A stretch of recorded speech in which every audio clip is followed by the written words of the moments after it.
Oop. Oh no. This goes here. That goes there. This gets refreshed. Hey, how's everyone doing? How we all feeling? How's it hanging? What's up, Lizzie?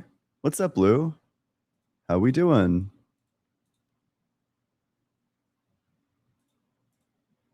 Hey, what's up? How's it going, everyone? What's up, Spencer?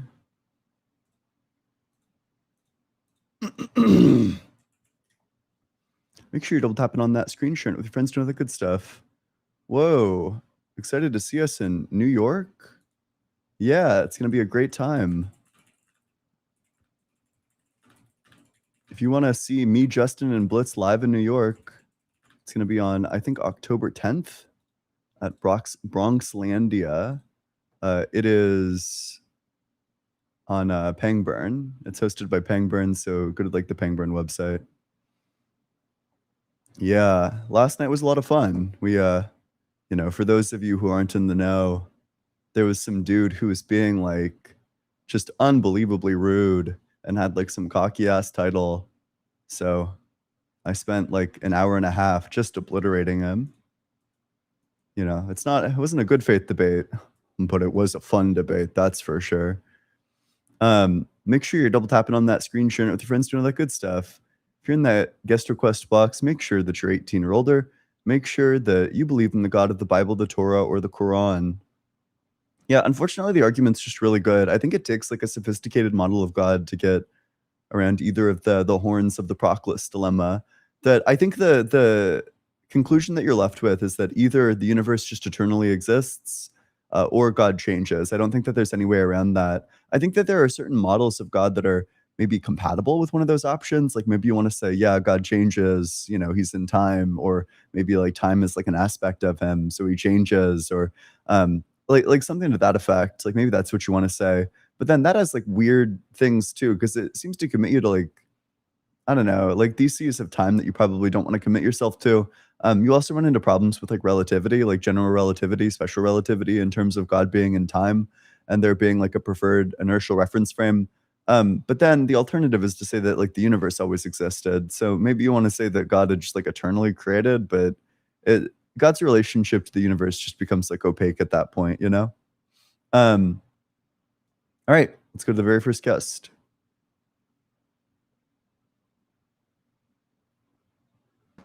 Hey, how's it going?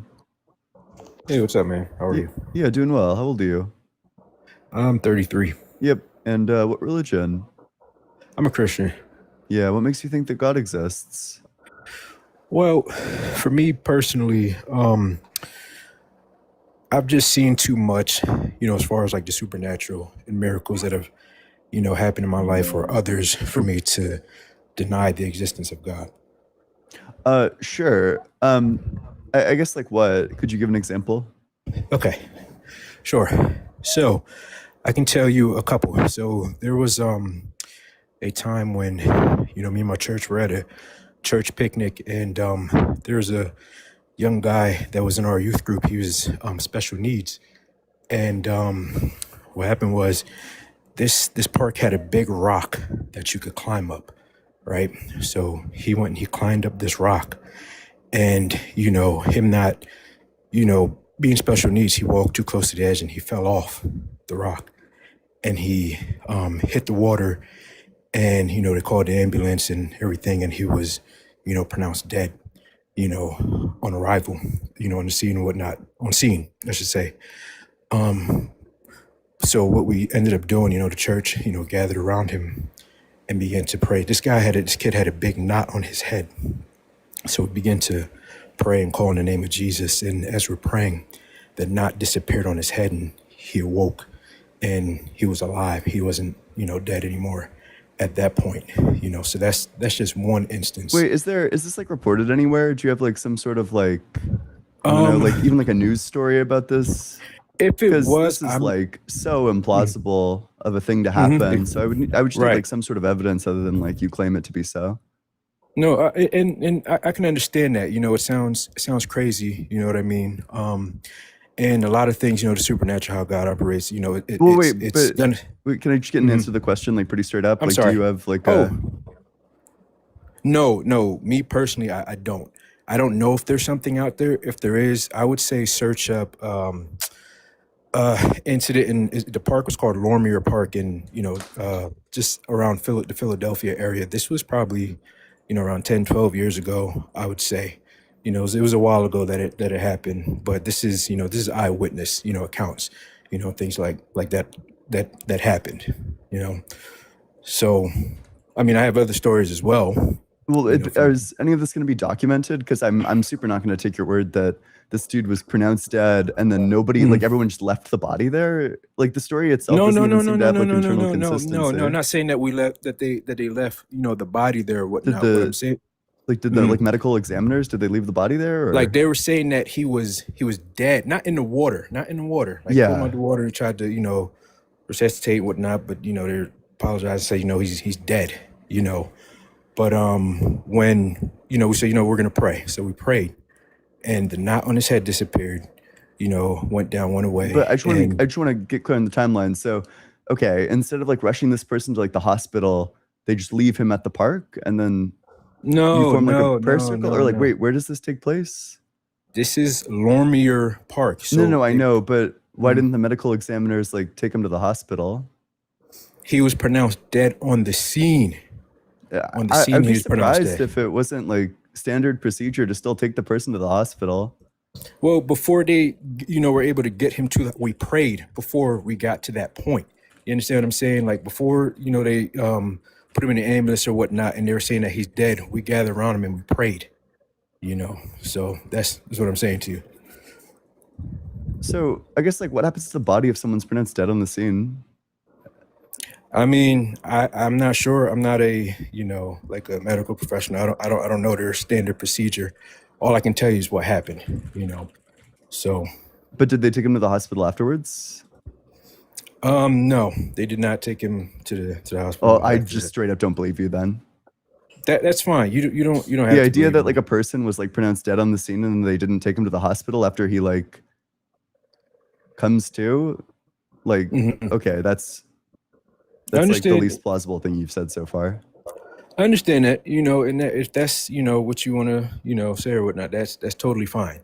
You know what I mean? But all I can tell you is what happened, and that's just one experience that I've had. But I'm not somebody that comes on here to just to just to lie or whatnot. I tell you, So this eyewitness happened accounts to you of more than things. once.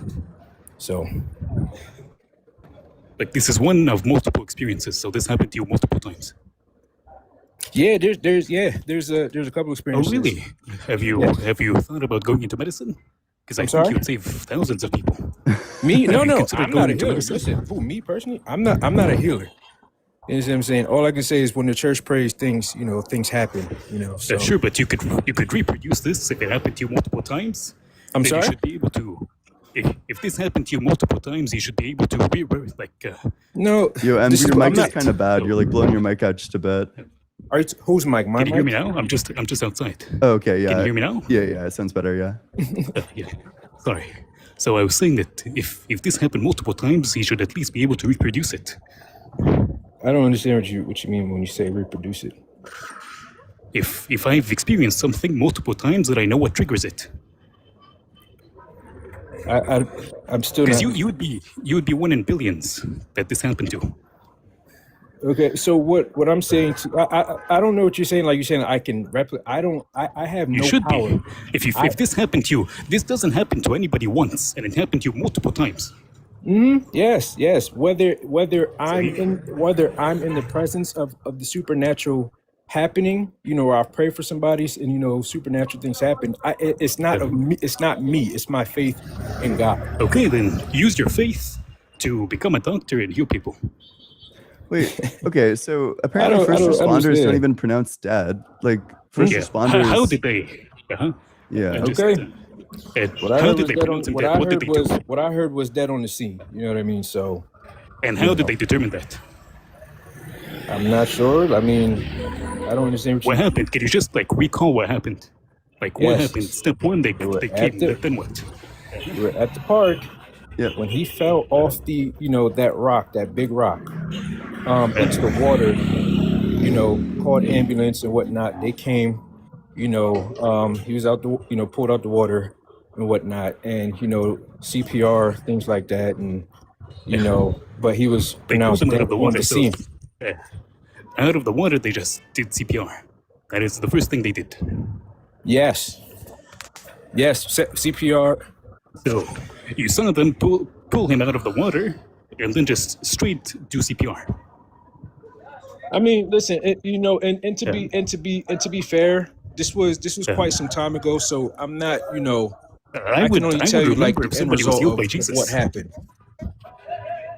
Wait, If I saw somebody Listen, die bro, and like then be healed, listen. I would remember. Here's, that's fine. Like I'm not here to argue with anybody and whatnot, so on and so Wait, forth. We're Like not all I arguing. can I'm tell just you is what I've asking. 'Cause experienced. wait, thing GV, would be GV, like a really 1 in a quick. billion case. Wait, really quick, GV. Yes, sir. Do you swear on the Bible? Would you go ahead and swear on the Bible right this second that this I actually was swearing the happened? Bible. Absolutely, this actually happened Okay, that's really on surprising the because Bible. you're like obviously lying, right? I'm Like not what you're okay. saying is just obviously not true. Like there's so many holes in your story. Oh my gosh, Also, you're so like the crazy. idea that there's just like a bump on his head, like even that doesn't make sense. Like that some like bump on the head would be the cause of your death if you like Okay, die how of about this? impact Hey, by could you falling describe it? into water. Could you describe the bump? Listen, Uh, listen. Can you describe the bump, please? That's so crazy to me because you ask for some type of what you call it, and you tell me Ain't it's no not true. way. Wait, And- so wait, I'm so sorry. Wait, let's just pull up a picture of the park. This can't be the Okay. one. This I must be Lorimer Park. I must be Lorimer I Park. must be mistaken or something. There's no Mhm. way that this is the park that you're talking about. One sec. Let me pull it up.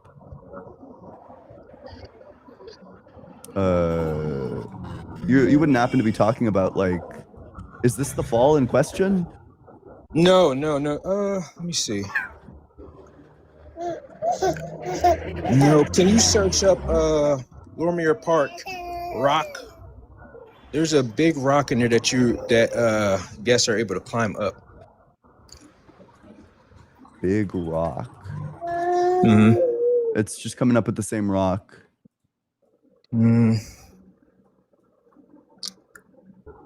No, that's not it. Is it this one? That it looks more so like that one. It might be that one. It might be that one. I'm not 100% sure. Okay. So you're telling me he fell into the water? Fell off the rock How into did the that water. happen? Damn, It some might not. It might acceleration not on be. him. What happened this It might picture? not be. And again, it might not be this exact rock. I'm not. But I'm not sure. But all I know is there's a rock there. I that he guess. fell off. GV, the problem is that you claim you've witnessed a miracle and you don't Yes. remember anything. How? Listen, like I said, my point being is I remember the end result of it. It was years ago. So sometimes the details in between, you know what I mean? Sometimes when there's a big event, you don't remember all the details in between, but you remember, the end problem, result. So the problem is it's not the details. You don't remember anything. I told you the story. I don't understand how Yeah, you the say story's I don't like full of remember anything. holes, right? It makes no sense at all that we have these EMTs that pronounce this person dead somehow, even though it's not They like can't. his like decapitated or whatever. And then Listen, the if EMTs you- leave the person there and just let you like pray for him, and then after this person who was pronounced dead on the scene comes back to life, they don't take him to the hospital afterwards. Listen, here's what we can do. If there's any way that you'd want to, jump off call or whatnot and talk to a few others that were there as well, we're more than welcome to do that as well. You know what I mean? Because like I said, it was a long time I'd ago. love to Some talk to people the might remember person. more. I'd love He's to talk. autistic. He's autistic. Yeah, it's okay. I'll talk to him. If you want to talk to him, I can, whatever. If you want to jump I'd love off, to. okay, fine. If you want to jump off, this call, whatnot, and we talk to his family, we can do that as well, and they'll tell you as well what happened. That would be so- that would be like pretty compelling actually. If you Yeah, no, me, like, like multiple I'm more, people? I'm more than willing like, to I do think that. I think that would because- actually massively raise my credence in Christianity if you could Mhm. provide like any sort of evidence Yeah. that this thing actually absolutely, happened. absolutely. I would love to do that. If you want to, if you exchange information with me and you send me a message, I'll get in you contact can with send me a his DM. family. Yeah, I'll send. Okay. If you're in that guest request box, make sure that you're 18 or older. Make sure that you believe in the God of the Bible, the Torah, or the Quran. That. Thank you for having me up. I'm sorry about the surrounding sound. No, you're I'm all gonna be good. You're all dropping. good. Yeah. Have a good day. Yeah, you as well. Let's get the very next guest up on in here.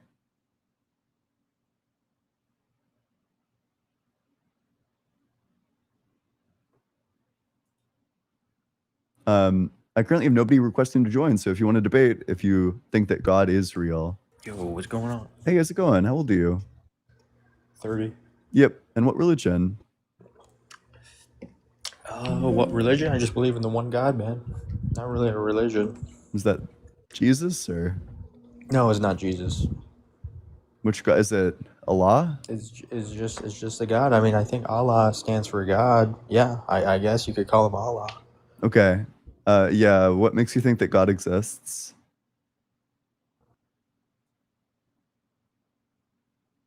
Oop, if you're off the app, I can't hear you. You got to come back to the app. You're off the app. King E, you're off the app. Swipe back in. Oh no.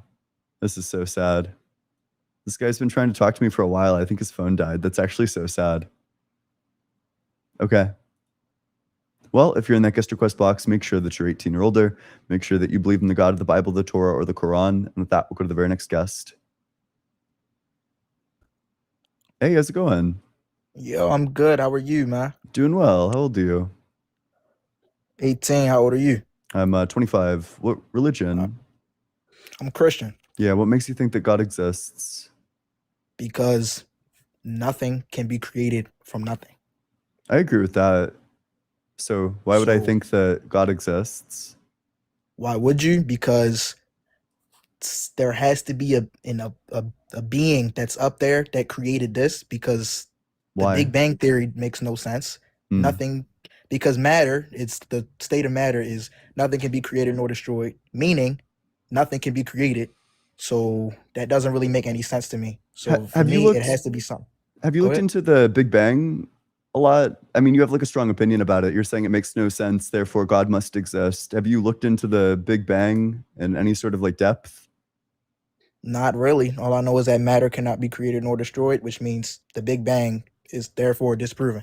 So that's a really interesting statement that you just made, because what you said is actually not true. Matter isn't conserved. Energy is conserved and momentum is conserved, but matter is not one of the things that are conserved. So you dismissed the possibility of like this thing that's accepted as scientific consensus that has an overwhelming amount of evidence in favor of it based on your own misunderstanding. You know, we have lots of evidence that indicates that the universe was in a hot, dense state and then rapidly expanded. Okay, I did not know that. Thank you. Yeah. So what makes you think that? Oh, okay, he's gone. Sure. Well, you know, sometimes you get spawn killed. What do we say? Make sure you're double tapping on that screen, sharing it with your friends, doing all that good stuff. If you're in that guest request box, make sure that you're 18 or older. Make sure that you believe in the God of the Bible, the Torah, or the Quran. I also ask that you have some sort of reason to think that God exists as we go to the very next guest. Hey, how's it going? Yo, hey man. For Yeah. someone who has like 300 viewers, like 400 viewers, you do not get a lot of guest requests. That's odd. Yeah, it's because I've already debated a lot of people. But yeah, what religion are you? Yeah, no, we had a conversation yesterday. I just talked to you about like general theism and like they call it the cosmological argument. Oh, is this And yesterday? this was Hmm, yesterday. I see. I don't know if you remember the conversation. I'm sure you Maybe guys I might have. do. But yeah, I was just wondering, like you were arguing from the perspective of like eternal matter and like the universe is in like a constant state of change. I don't think I'd say eternal matter. Like there's some sense in which it is, but what's really going on is that there's like energy is getting swapped between various different particle fields. And in that sense, there's going to be something that eternally exists. Yeah, so you were under like the belief that the universe is like is in just a perpetual state of change, essentially, right? More or less, yeah. Yeah, and why like the thing that's a bit confusing to me is that why couldn't someone like extrapolate that into just arguing for the sake of an eternally existing God? Well, If so you can concede that the universe can internally exist, why yeah, couldn't God internally yeah, exist? there's like a structural problem here, which is that when you're asking me about like the thing that I believe, you're giving an internal critique. Like you're trying to find some sort of contradiction in my belief system. I don't think that God's non-existence follows from the property of eternity. I don't think that it's impossible for a thing to be eternal. Um, I would derive contradictions with God's other properties. I wouldn't derive like a contradiction with like eternity just itself. I don't think that something always existing is a contradiction. I think the other stuff are contradictions. So what about God's existence? Do you find contradictory? Is it like from like Abrahamic sense, like the eternal lovingness and eternal power aspect of it, like Well, I think those things certainly run into the problem of evil, which is arguably the strongest argument against theism. So yeah, but that's like theism from like a particular like religious sect. Mhm. If someone's arguing theism from like a perspective of just a God existing, not yeah, necessarily who's not all the good. God of who's not Yeah. all good necessarily. Yeah, that's Yeah. why I'm saying it makes it less plausible. I'm not saying that it's an impossibility. So I'm not saying that there are no problems with a God who isn't all good. I'm just saying that if you throw the power of being all good and all powerful onto God, then we just run into like a huge problem, which is the problem of evil. But there are Yeah. other problems, even if you take that stuff away. And I guess someone could just define evil as whatever God's or define good as whatever God's will is, and evil as whatever God's own will isn't. But that would Because be like there's a gibberish. Evil or good and evil have like specific definitions. What it means for something to be good is that it's like Do intrinsically you believe in reason-giving. do you believe in objective morality? Yeah, I do, but you're not going to be able to run that argument as a deist. You're going to have to take a more specific position. Otherwise, there's no moral foundation in your view, so it's irrelevant. I mean, but the moral foundation in your view is completely subjective to your own opinion. But that would, Like, well, first of all, that's not true. But second of all, that would literally be true of your framework because you're a deist. It's Like we yeah, would but just be it's on. appealing to God's opinion would be more. How do you know God's opinion if you're a deist? Because God's opinion is whatever God wills into the universe. So God's But how do you opinion is know what whatever his we opinion observe. is?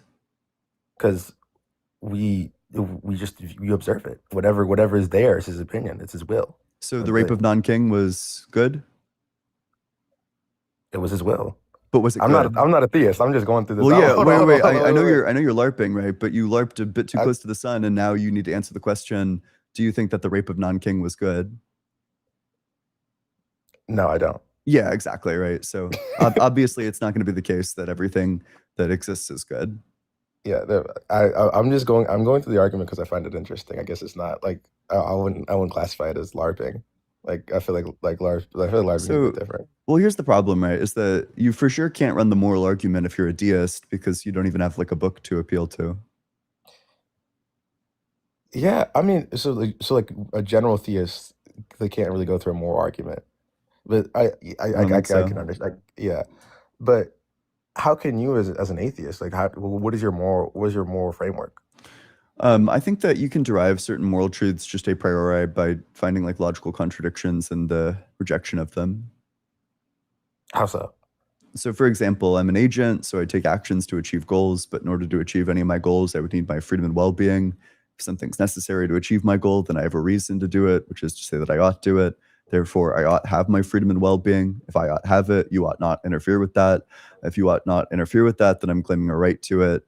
Therefore, just in virtue of me being an agent, I have a right to freedom and well-being. But in order to be logically consistent, I would then need to say that all agents have the right to freedom and well-being.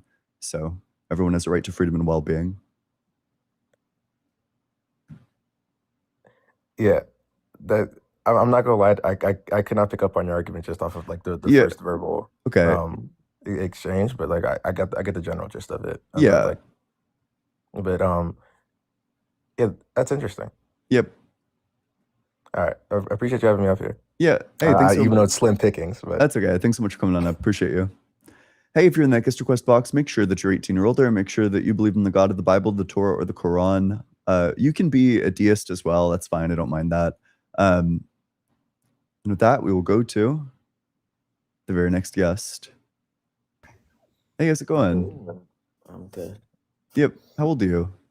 I'm 18. And what religion? I'm a classical theist. Yeah. What makes you think that God exists?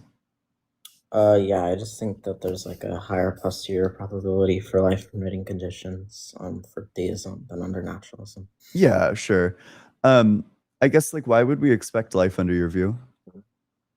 Yeah, I mean, given like the universal constants, I think that they're like finely tuned to permit life.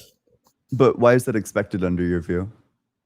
I would say it's expected because like I guess it's just like more like rational to say that like if there's a designer, then life would be intrinsically the way it is in the status quo. But why would God want life as opposed to not life? I would say that he would want life because we could derive value from life. From Okay. just Couldn't God create valuable life under literally any conditions? Like, couldn't the constants be literally anything, and then God could imbue electrons with valuable sentience? And then, yeah, that could be the case. okay, then these constants aren't expected under your view.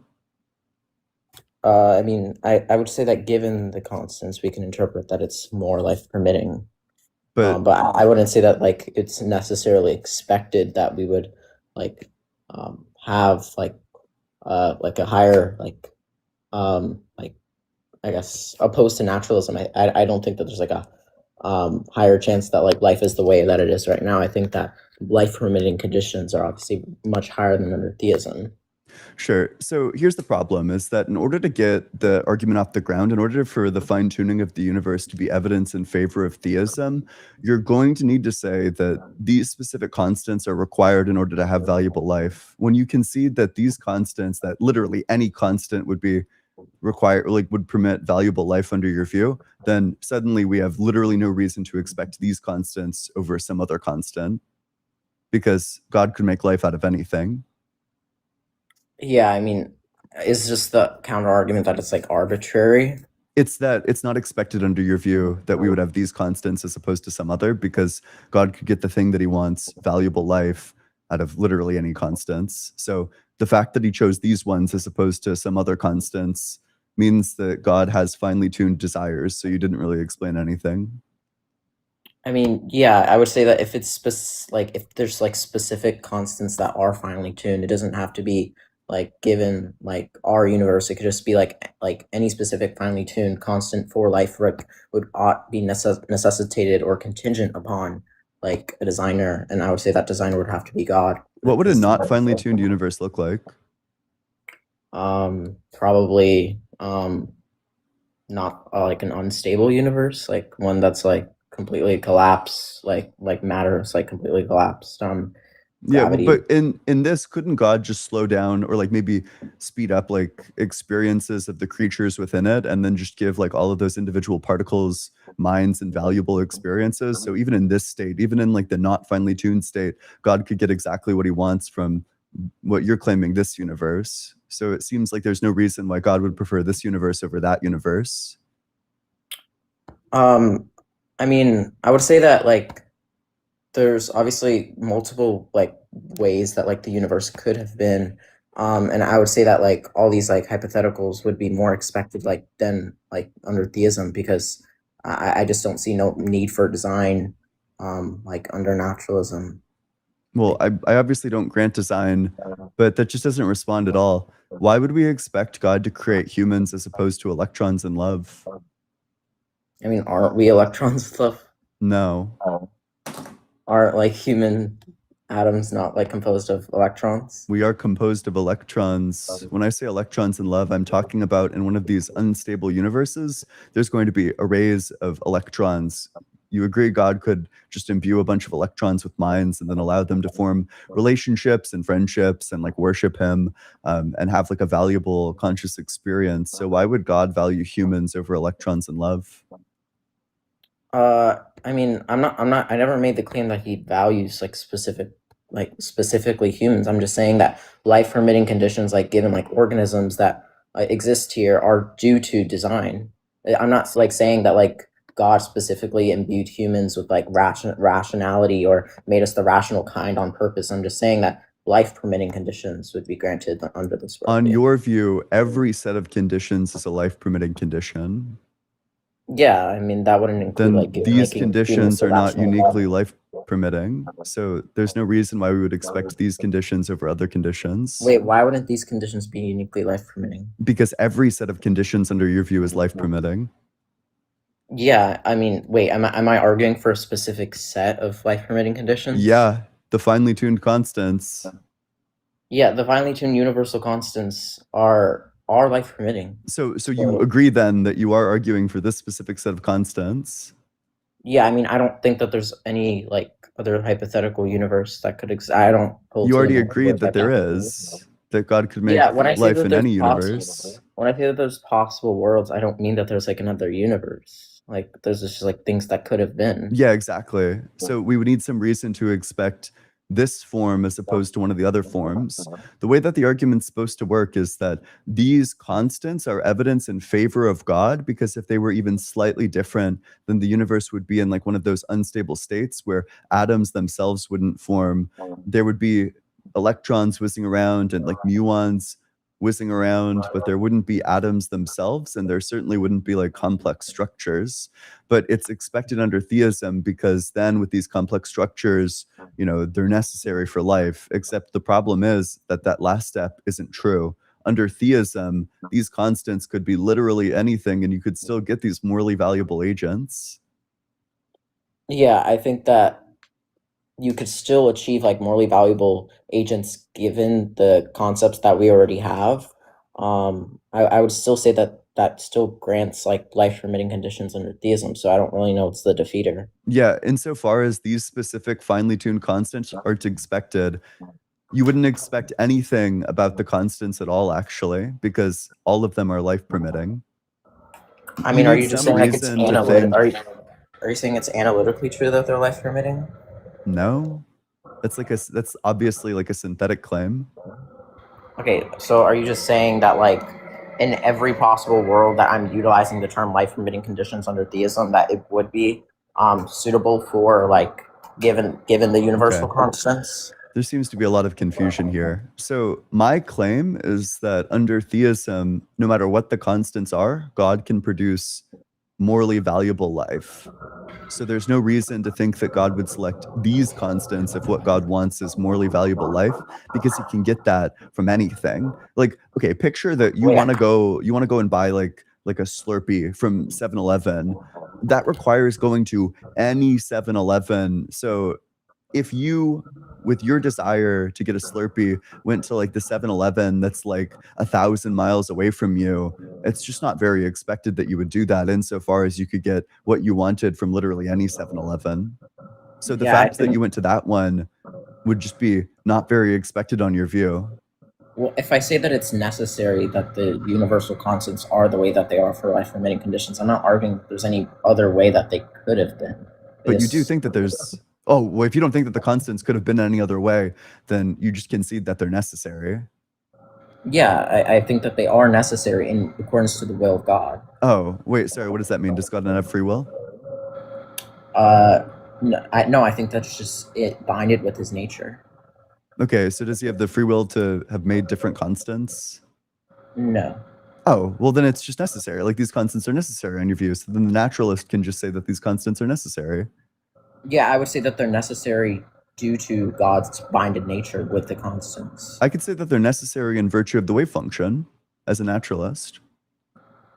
I'm unfamiliar with the wave function. Yeah, the wave function is something in quantum mechanics. Basically what it is like an exhaustive description of all possible superpositions in reality.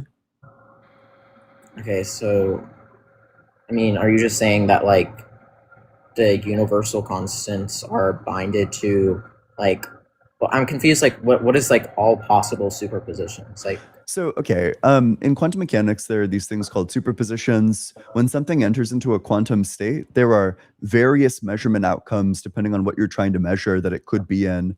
And each one of those possible measurement outcomes is assigned a different probability, or in this case, a different amplitude. That's what the wave function describes. It's telling you, this isn't 100% correct, but like the gist of it is like the wave function for an individual particle with respect to an individual measurement is telling you roughly the probability that it's going to be at a specific point.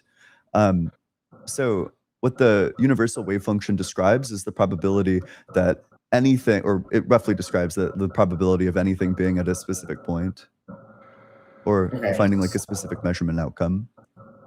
So, I mean, it's just, isn't that isn't that just like how life permitting conditions are, like the probability that something could be the way it is? No, the wave it- function isn't like, it's not identical to like life permitting conditions or whatever. You'd also presumably want to say, and I see there's probably that scumbag Dr. Blitz in the comment section, but if I understand it correctly, the laws of physics would be the same for a given wave function. It would have the same laws of physics unless there's like some stuff going on with each like Big Bang or something that where the conditions are selected anew. But if that's the case, then you run into the problem that these conditions are just necessary, like they're just inevitably going to happen. So wait, do you agree that the universe is like a brute fact, or do you think it's like contingent upon this Brute like given wave fact? function? Yeah, are you asking, do I think it's Sorry, like the universe's independent? existence, is it a brute fact? Okay, wait, and by that are you asking like is there like a further explanation? Yeah. Okay, I don't think so.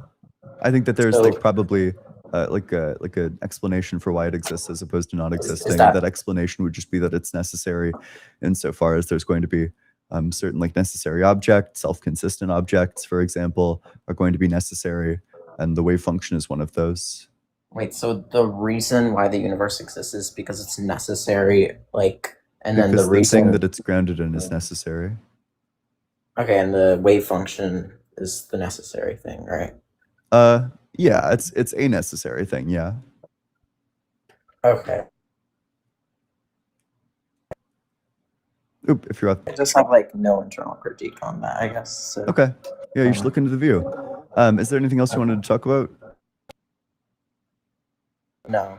Okay. Thank you. Hey, thanks for coming up. Appreciate you. I do appreciate like the philosophically interesting ones. Make sure you're double tapping on that screen, sharing it with your friends to know the good stuff. If you're in that guest request box, make sure that you're 18 or older. Make sure that you believe in the God of the Bible, the Torah, or the Quran. I also ask that you have some sort of reason to think that God exists. And with that, we'll go to the very next guest.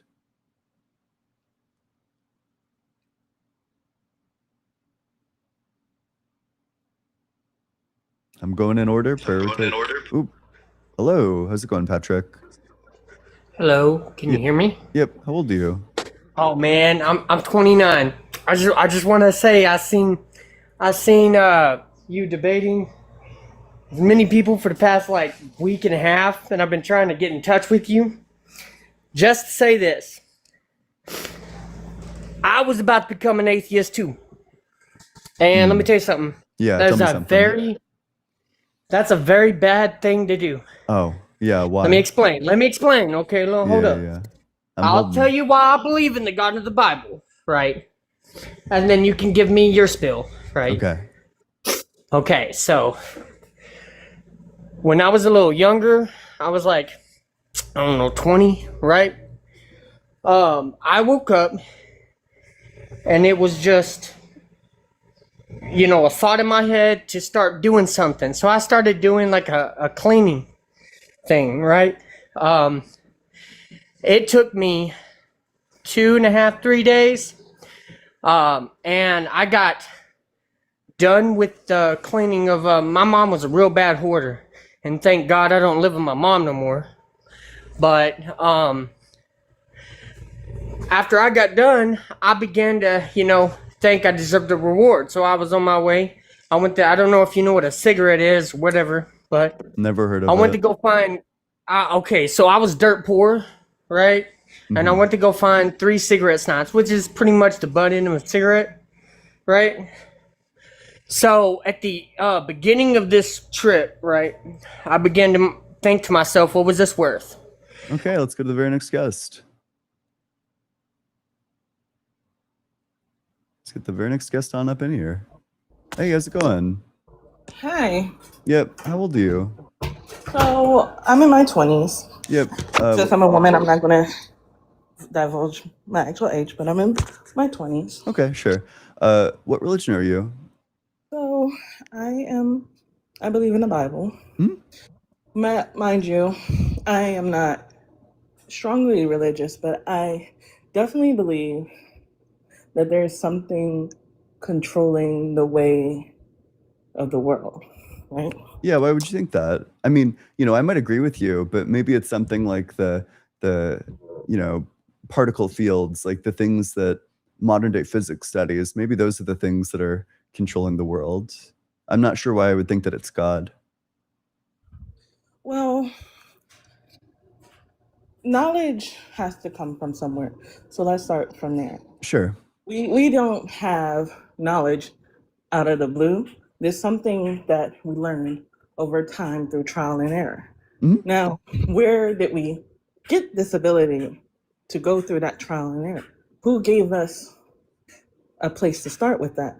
So Yeah, this for sure comes from evolution. The evolution of the brain, the ability to represent specific things allows us to form beliefs about things because we're able to represent these like abstract notions in our head. We're able to represent like specific objects in our head. And then from that, we can form a representation of the world within our own heads. And if that representation is accurate, then we call that knowledge. If, the representation is accurate and you arrived at that like belief based on reliable mechanisms, you arrived at it in like a virtuous way, basically. well, we could also think about, but who decided that the so-called knowledge is accurate? And I think how we decided that certain knowledge is accurate versus other knowledge that is not so accurate is based on how God spoke to us at a point in time. So if we're talking about the Bible specifically, he had the first Adam name everything, every animal that was on earth. And that became what we called things. Except So it's not. We all have like different languages for stuff. But regardless, I mean, Adam himself would already need to have some knowledge before getting revelation from God, right? Like Adam would already need to know that his senses aren't deceiving him. He would already need to know that, God is actually talking to him, that God isn't like lying to him. I'm not sure if like the name of a thing qualifies as knowledge. I mean, well, I insofar think as the that's name how the changes in every basis, language. the name changes in every language has nothing to do with it because it still comes up with the same meaning no matter how you say it. So, and let me take it a step further. While you are saying that whatever science you put behind that, whatever you believe as an atheist, I'd say even still that in some ways all religions are connected. The ones that believe in a single God, they're connected in some way. I don't believe in any And of them, though, so, is the problem. well, you don't have to believe love, but I'm just trying to educate you That's fine. for I'm just just a wondering, little like, bit. is there like a reason to think that they're true? Have you ever experienced something that is unexplainable happen to you? Maybe. And then, I found explanations for all of them. I don't think that there's Okay. anything that I've experienced that has been like to this day unexplainable. Okay.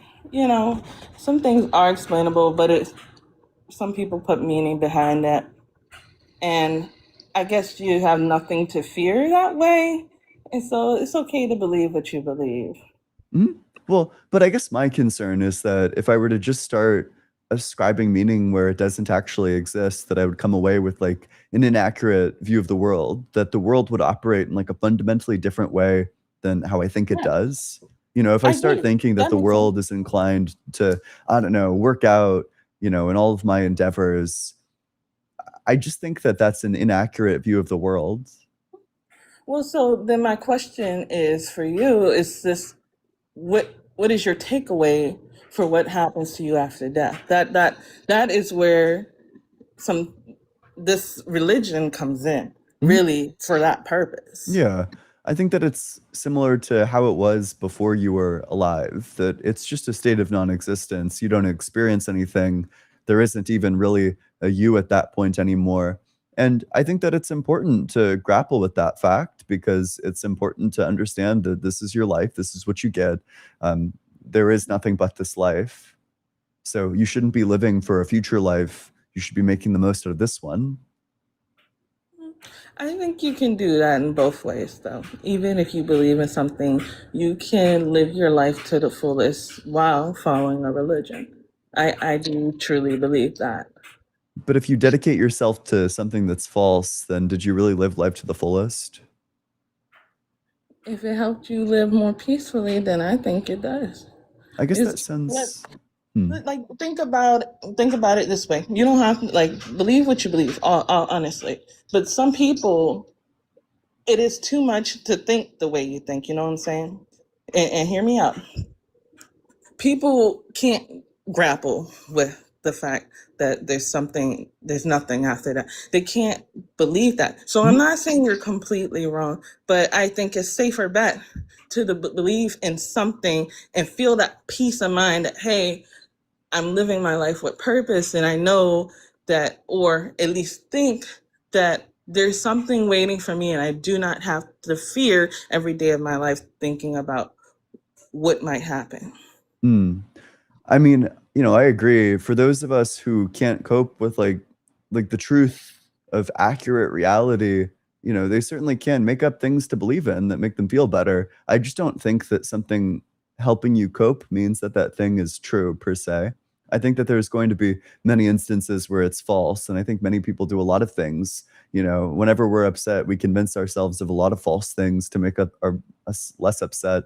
But I think that for those of us who desire to live a life in accordance with truth, that it's not a viable path, the one that you're taking. Truth has its own meaning for different people, I'll say it like that, because I know what I believe, and I believe what I believe firmly. And I'm going to do what's best for me. I'm not going to tell anyone else what to do.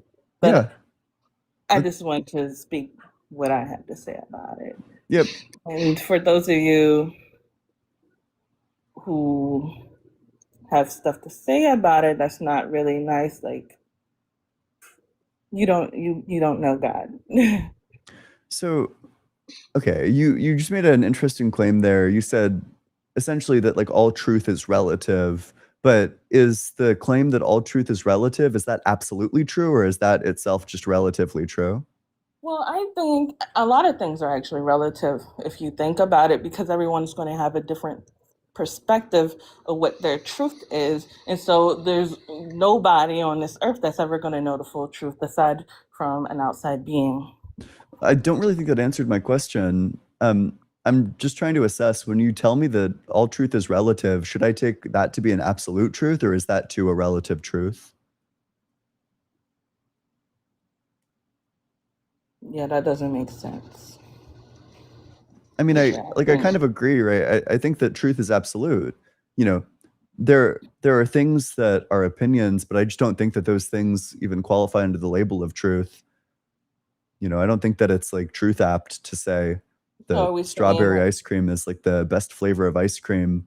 But are we saying truth isn't a real thing? Is that what you're saying? It sounds like that's what you're saying, that there's like that truth is relative, that like different people have different truths, that it's all like a matter of like opinion. There's a difference between truth and beliefs. I agree. Yeah, there's a difference between truth and belief. Yeah. But I'm saying how people interpret truth, that is definitely relative. The interpretation. I could say Johnny slapped Kira because he was mad, but Johnny might think that Kira hurt her. You don't know what happened. Mm-hmm.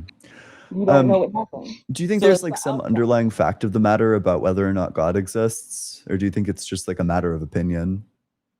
Well, I think I'm gonna lean on opinion. I think it's a matter of opinion, and I think everyone has the right to it. And just like you have the right to believe what you believe. Well, I'm not talking about like rights. I'm not saying, we're not really talking about like normative things about like, I don't know, whether or not somebody has like a right to something. We're talking about like reality, like facts of reality. I just want to know if there's like some sort of underlying fact about whether or not God exists. Like, is there an absolute truth in the way that like 2 + 2 is 4, And if the dumb kid raises his hand and says 2 + 2 is 5, then he's wrong.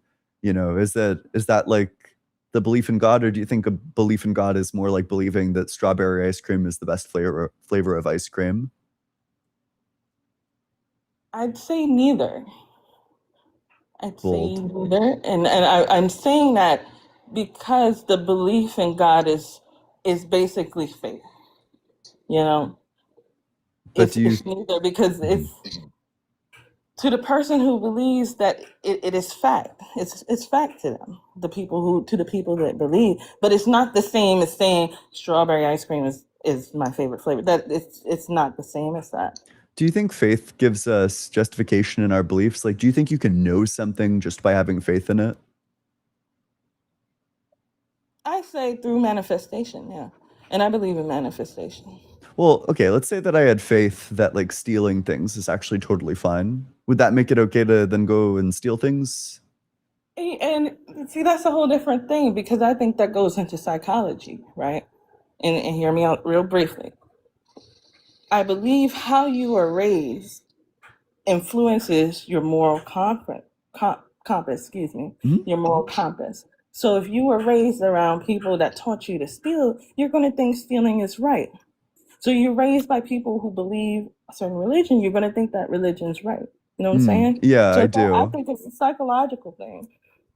Yeah, and that's like a great demonstration of my point, because in the same way that a person can be raised thinking that stealing is fine, but it's actually not fine, so too you can be raised thinking that your religion is true and it's actually false.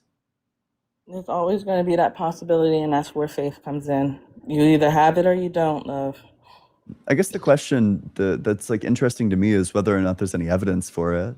I mean, why would I want to believe something if there's no evidence? Why would you want to I believe would something say if there's no evidence?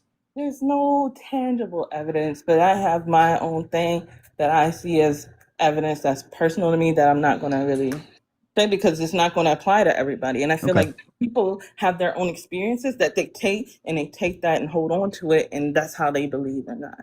Okay. Well, if there's no evidence that you're interested in presenting, well, I appreciate you coming on up here, and I'm going to move to the next guest. Make sure you're double tapping on that screen, sharing it with your friends, doing all that good stuff. If you're in that guest request box, make sure that you're 18 or older. Make sure that you believe in the God of the Bible, the Torah, or the Quran. You can also be a deist. That's acceptable too. Let's read some super chats. No pain, no gain. Thanks so much for the 13-month membership. I'm Greg. Thanks so much for the Great Greg membership. You are Greg. Let's get a big W for no pain, no gain. It's a pleasure to have you in the community. Dank Bird Gang, thanks so much for the super chat. Never seen a host run. Too bad I only caught the tail end. Oh, is that the one? This must be in response to like the one guy who's like gibberating about like cigarettes, maybe. I don't know. Spamuels, thanks so much for the super chat. Some love for my man M's. True. WM's. Manny Black, thanks so much for the super chat. Oh, yeah. Was just atheist, but am vegan now. Because what is true of a cow, not true of a human, that would justify cutting them up and selling them at Whole Foods? Yeah, it really does make you think. Oh, Cyber, thank you so much. I appreciate that. What is that? The shell of a warrior? Thank you so much, Cyber. I think that this is like the key question, right? I just don't think, yeehaw, thank you so much. I think that if you think it's like bad to abuse animals, that you're probably committed to some form of veganism. Unfortunately, factory farms are like animal torture factories. Like if somebody took your dog and did to them what they do to animals on a daily basis in like a factory farm, you would become like a jihadist or something, right? Like you would go to extreme measures. I don't know. I just think veganism is like obviously true. I think that there are like some difficulties there, but it's like, I think the conclusion is like pretty unavoidable. Mouth the Old Hag, thanks so much for the tier 1 Twitch membership. Appreciate you. Whoa, and you've been subscribed for 3 months. I appreciate that. That's awesome. Thank you. Kurt Fell, thanks so much for the super chat. I almost became an atheist, but then the holy banjo began to play and guided me back to reality. I worry about Banjo Guy. Hope that dude's doing fine. DA1, I see you. I try to go in order here, so I'm gonna go to this guy, and then you're up next. Hey, how's it going? Hey, Yep. so I just watched your stream for a while. I'm German, so I'm sorry if I talk a little bit funny, That's okay.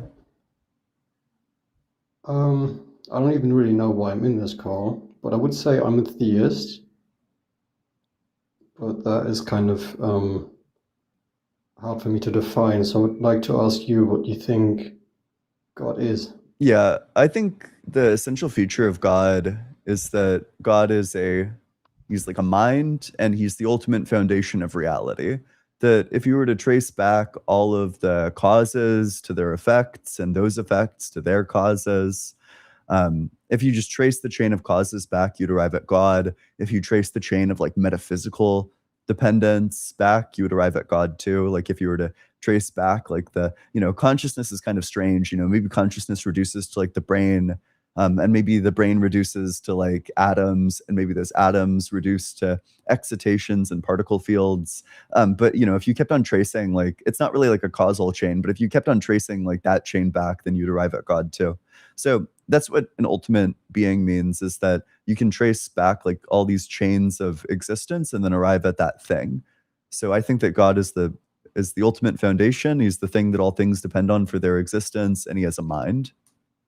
Okay, so I wouldn't be sure if I disagree with you then, but I think I do, because I don't think there is a ultimate foundation to reality at all. Oh, Really, I don't really think that there is a chain of cause that goes back anywhere where you can stand on a definite ground. So I wouldn't call that God. then it's not even clear what God is at that point. It is, though. It's just, it depends on what you mean by clear. It can definitely be experienced. But couldn't it be explained? Yes, and it cannot be. It's sort of a paradox in that way. So this is hard for me to argue for. Maybe there's a way to get there, though. Do you know what open individualism is? No. So that would be the thought that as opposed to closed individualism, which is the thought that you are one person, there's no experience, then there is experience for your life, for the time of your life, and then after death, there's no experience anymore. Wait, I'm sorry. I don't think that we should be getting down like a path. Like I need some concept of God from you. Otherwise, like we just can't have the debate, because it's not even clear that we Sure, disagree. okay. So God for me is omnipresent, Okay. omnipotent. I would maybe even say omnibenevolent. Okay. What makes you think that God exists? Yeah, so do you experience anything right now? Yeah. Right, so there is experience. This is a fact, right? There is Yep. experience. Yeah, I agree. There's experience. Okay, and I think experience is all there is. There's nothing outside of experience. That seems implausible to me. Why wouldn't I think that there are What like, can you point to that is outside of yeah, experience? for example, like space-time? It is not. That is your thinking of space-time right now, Prove which it. is an experience. Well, you're experiencing it right now. How is it outside of it? Yeah, I'm asking you, like, why should I think that the entity is just my experience? That certainly is your claim. That's true, yeah, but you can prove it otherwise as well. Okay, That's kind of where the so crossroad is. So you can't prove it, I can't disprove it, and there's just no point in arguing at that point, which is why I'm pointing to an experience that you can make, where you can come out of it and say whatever you want, and there will be a, I'll say, realization So of, here's of a something sort that of I've truth. been thinking about idealism. So typically when we have I'm not an experiences, idealist. it sounds like you sound pretty indistinguishable from an idealist. I don't know, you can describe it however you want in terms of, all that exists is experience. Typically when we have experiences, our experiences are of something, but if the only thing that exists are the experiences, what are the experiences of? Yeah, that is a nonsensical question in itself, because you're trying to fit it into a box which doesn't really exist. You don't think that you You're have experiences of things? You don't think that you have like an experience of happiness or sure. experience I of like can say touching a these tree? things. I can say these things and make up a concept of it, but those concepts don't actually touch the truth, which is inexperience. Of what? Right. That's not able to be talked about, which is the problem of Do you this think any entire thing. experience is able to be talked about? I mean, Of certainly, I think course, your I can experience talk can to be you in this talked about. framework. That I just can can't be right true. now, I have the framework of you being a person that I'm talking to, Yeah. right? And in that framework, I can make stuff up and say to you, yeah, this is happening and this is true, this is not true. That's just made up. Yeah. But what is that experience of? That's a nonsensical question. You don't think I that can it tell makes you a sense story to about that. There's ask like neurons what in my it is brain you're and actually these neurons do experiencing? something, but I think that it's pretty obviously a sensible question. You know, I can have an experience of going for a run. I can have an experience of touching a tree. These experiences are experiences of things. They're not identical. I have different experiences. of course, but I never So denied if that. experiences aren't experiences of anything, then why do they feel different?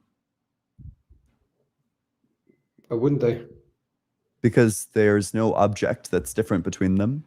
Like, what would distinguish your Of experiences? course, What there is makes them, in virtue the of what are content they of the different? experience is different. But what makes them different? Like, in virtue of what?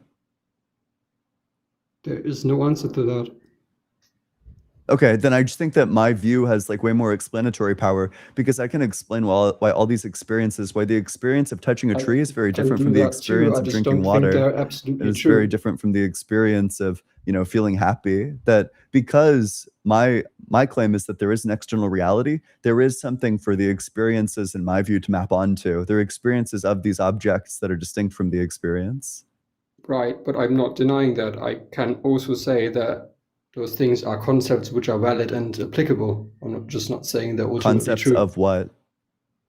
These concepts that you have of Yeah. there being a external reality that you sort of cannot experience at all, just kind of, you know, vague thirdness things that you're never actually experiencing.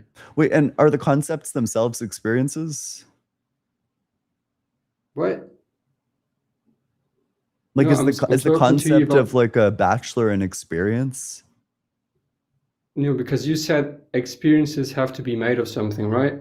Not made of something, just that they have to, there's like an object of experience.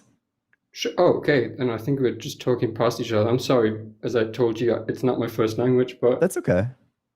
there's objects in your experience, of course, but those are just concepts of objects. Yeah, You know and are the what I'm getting at. concepts themselves experiences? Yeah, of course. You can have experiences of concepts. You Yeah. think the concept of like a bachelor is an experience? Yes.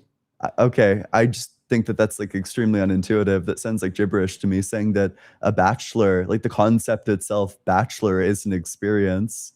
Right, I but honestly don't imagine even you know what that didn't know means. what a bachelor is. I don't know how Imagine you you just experience, didn't like have what the is it, what does it concept. feel like to experience the concept bachelor?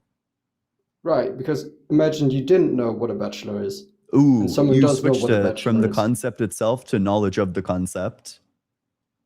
No. I mean the experience of the concept, right? What Is is the all you have. There experience is of no the external concept thing. bachelor? There is What no is that? it's just a funny thing because you imagine that there's like a third thing which is absolutely irrelevant to your irrelevant to your experience of the thing. It seems like there has to But be there an isn't. external thing. Otherwise, the experience is incomprehensible. You know, there has to be not just the experience, but then what the experience is of. And if you're saying that the concept is what the experience is of, well, it seems like the concept itself cannot itself be an experience. What's the concept of? Sorry, I'm kind of not following. Yeah, let's say you were like drinking water. So I would say that that's like an experience of drinking water. Sure. But you'd say it's like the experience of the concept of drinking water. But what? No, not really. I think we're sort of talking past each other because this isn't really explainable as I stated like in the first few sentences. Okay. Well, So I'm listen, kind of if in it's a not place where I explainable, want then to I think I explain. probably just have to go to the next guest because, you know, we can only debate if you can explain the position. Cold, thanks so much for the super chat. Appreciate it. Teamy Ty, thanks so much for the super chat. Factory farming is definitely cruel, but it's natural to hunt. If it's necessary, then it's wrong. Or if it's unnecessary, then it's wrong. If we can hunger without hunting, we ought to. Yeah, I mean, I agree with that. I think that there's like certain like dire situations where it's totally permissible to eat animals, but as like a general rule, I don't think you should. If it can be avoided, probably shouldn't. Kurtfell, thanks so much for the super chat. Oh no, you've summoned the Germans. All that free time after getting dropped from the World Cup. Der Herrgott, Hod, Deutschland, Weileren, Lassen. Yeah, I haven't watched the World Cup, but my girlfriend does insist to me that Germany is washed. I don't know if that's true. Honestly, my coworkers seem to agree with that.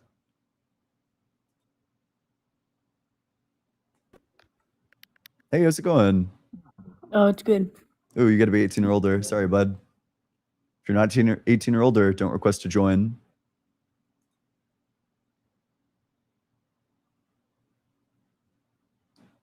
Hey, what's up? How's it going? Hey, Ian, I'm good. And yourself? Yeah, doing well. What do you have this time around? I was curious if you'd be willing to talk about your time contention and Sure. God. Yep. And that you've syllogized it a few times, or at least formalized the argument about change coming into being, or change happening, and therefore that meaning that God has to change and is inside time, and all that whole conundrum. Oh, so you could mean one of two things. You could either mean like the Proclus dilemma, that either God is eternally creating or not eternally creating, or you could just mean like the argument that change can't come into existence because in order for it to come into existence, that itself would be a change. Do you know which one you're talking about? Is it the first one or the second one? So I've been thinking about, I think addresses both. Okay. But so I'm happy to go at it from whichever you think is the stronger objection to God. Sure. Okay. And also to be clear, this is an objection to only certain models of God. I don't claim that For this sure. disproves like all models of God. Either God is eternally creating or not eternally creating. If God is eternally creating, then creation is eternal. If creation is eternal, then God never brings it into existence. If God creates, then God brings creation into existence.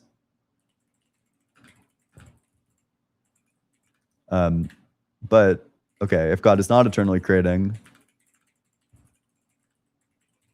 then God changes. Classical theism is defeated. Yeah, something like that. Sure. Yep. Yeah, okay. So maybe we'll just do it like that. Maybe we'll say, maybe how I'll syllogize it is like this, because you just want to deal with this horn. So if God exists, then God is, I don't know, unchanging. Like he brings creation into existence. Oh, sure. So that it follows the next point. Yeah. Yeah. And then maybe from there, we would say that the conclusion is that God doesn't exist. But I do think like plausibly, or I don't think it's plausible, but I do think that probably what the classical theist wants to reject is something like, something like 4 probably. But yeah, I don't know if you have like a different one that you wanted to reject. Well, what I was thinking about was how the word eternal is being used, and a lot is hung on that, and whether or not a kind of spatiotemporal, physics-based understanding of time is what you are thinking of when you are saying the word eternal. And I guess the thing, just to cut to the chase, the thing I'm thinking of proposing that I'm not certain I claim I believe in, but even if it's logically possible, I think it means that the argument loses some of its weight.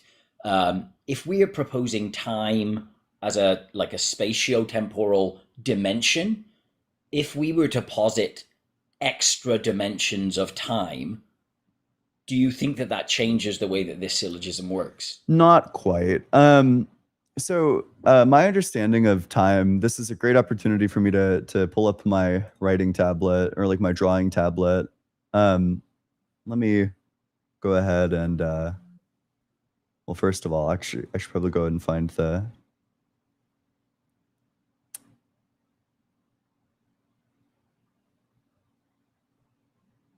It's got to be here somewhere. It's got to be here somewhere. Where the hell is it? This is so oh, okay, wait, no, I found it. Let's go. Okay.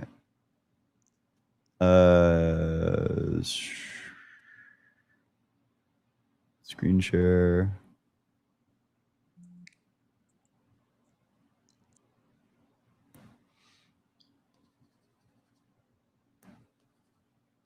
Let's get a time illustration from allegedly Ian. Absolutely. Okay. Let me go ahead and share screen. Okay. And then, yeah. Sure. Okay. So it's going to be the way that I understand what the classical theist wants to say. I think that they want to say that there's something like there's God in his like one single state, and then they want to say that there's like the timeline that exists, and then kind of all of reality just is this, that there's one sum total state of affairs, and it's God existing with the entire timeline, and he's like sustaining it or whatever. I think that if you added God into like a timeline, what you would essentially be doing is you would then be like going here and then drawing like, I don't know, you have the timeline, but then maybe like God is like changed or something from like God time 1. Yeah, okay. So like God and time then God 2 becomes a variable in like a multiverse of universes. Well, it's not even it's more of like a timeline than anything. It's like a progression of states. You go from like time 1, like God time 1 to God time 2. I don't know. Maybe you would just reject the characterization for some reason though. Yeah, I'm not sure I fully understand the characterization. Are you trying to describe what you think classical theism is proposing? I think that this is probably what they're committed to in terms of like God and time. And there's like a couple of ways to motivate that.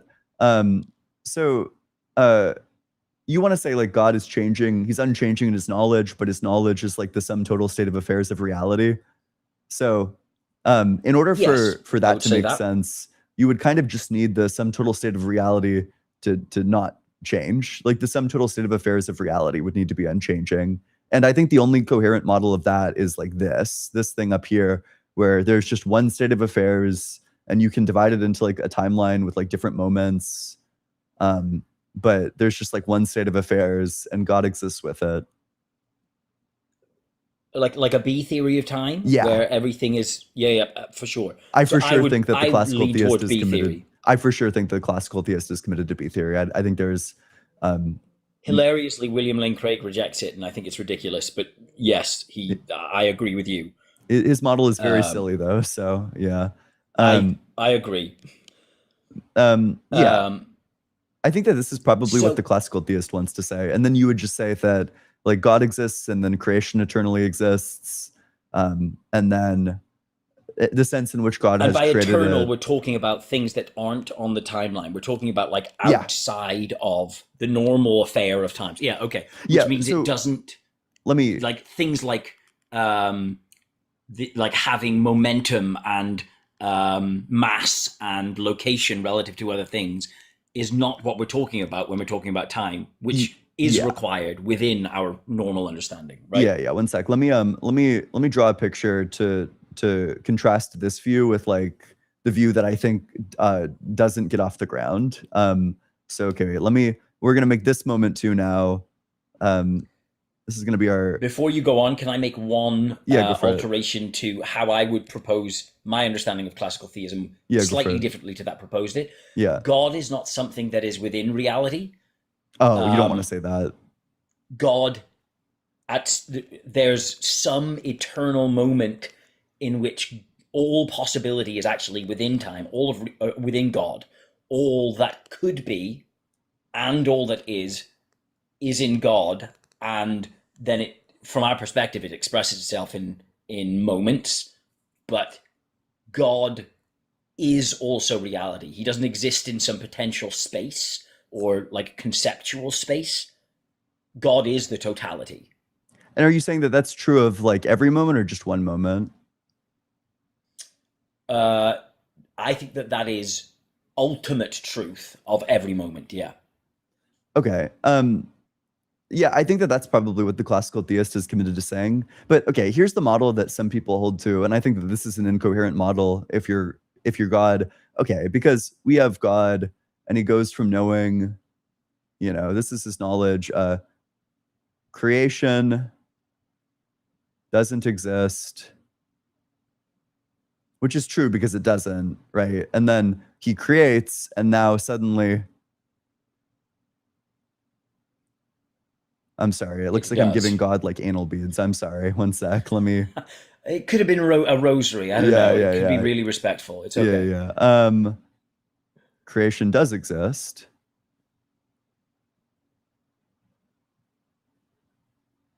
And which of those does he know to be the case?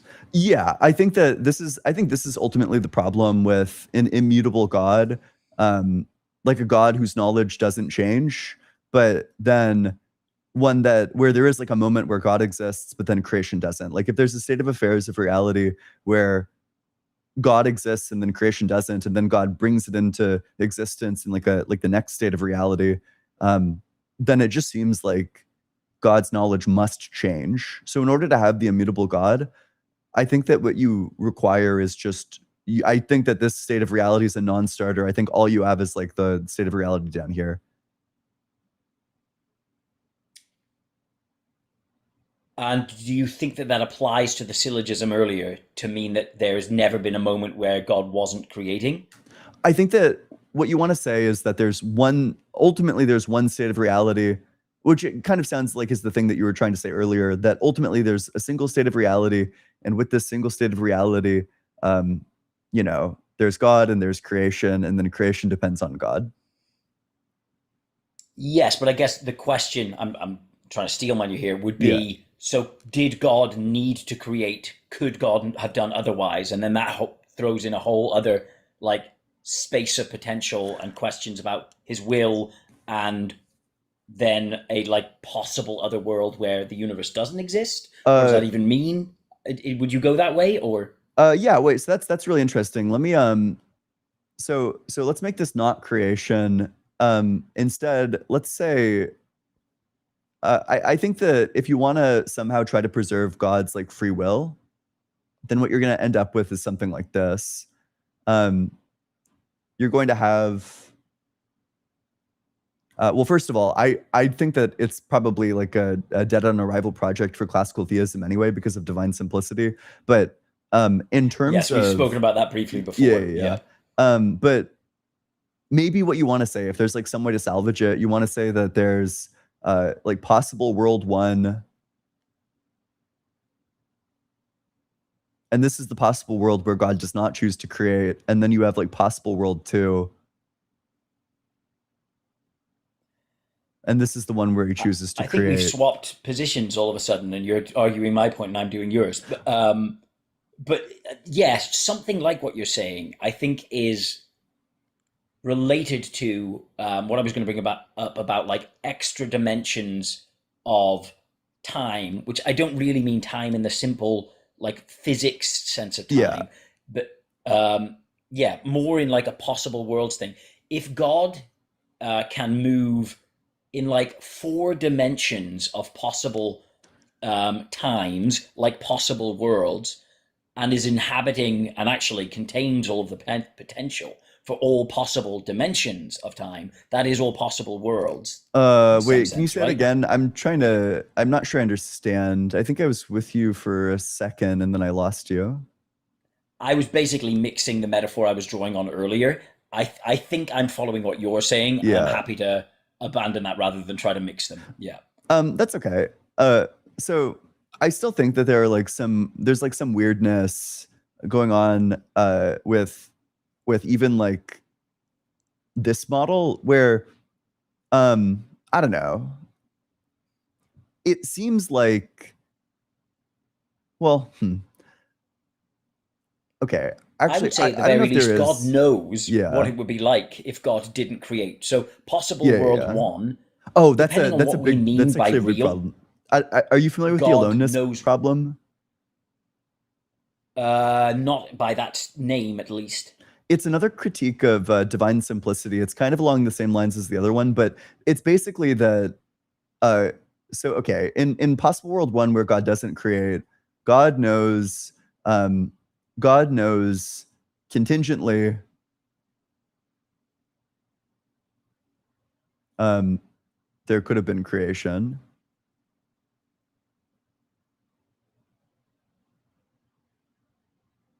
Like, you're gonna run into a problem where, or actually, wait, sorry. Let me do it like this.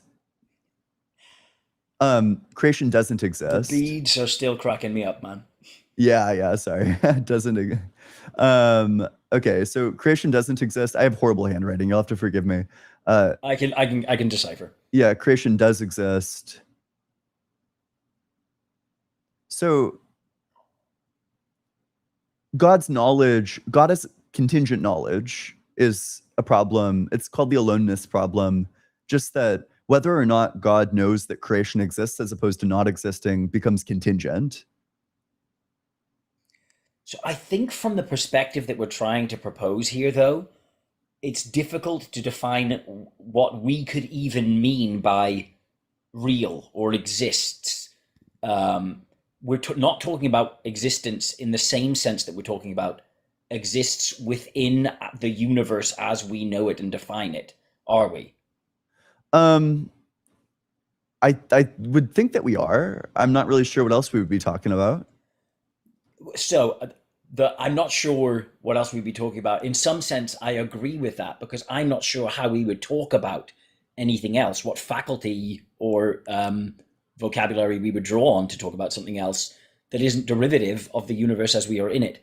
But I think what we're scraping at in this like slightly ineffable sense is the knowledge of like completely other worlds that would require a perspective that is utterly ununderstandable for us.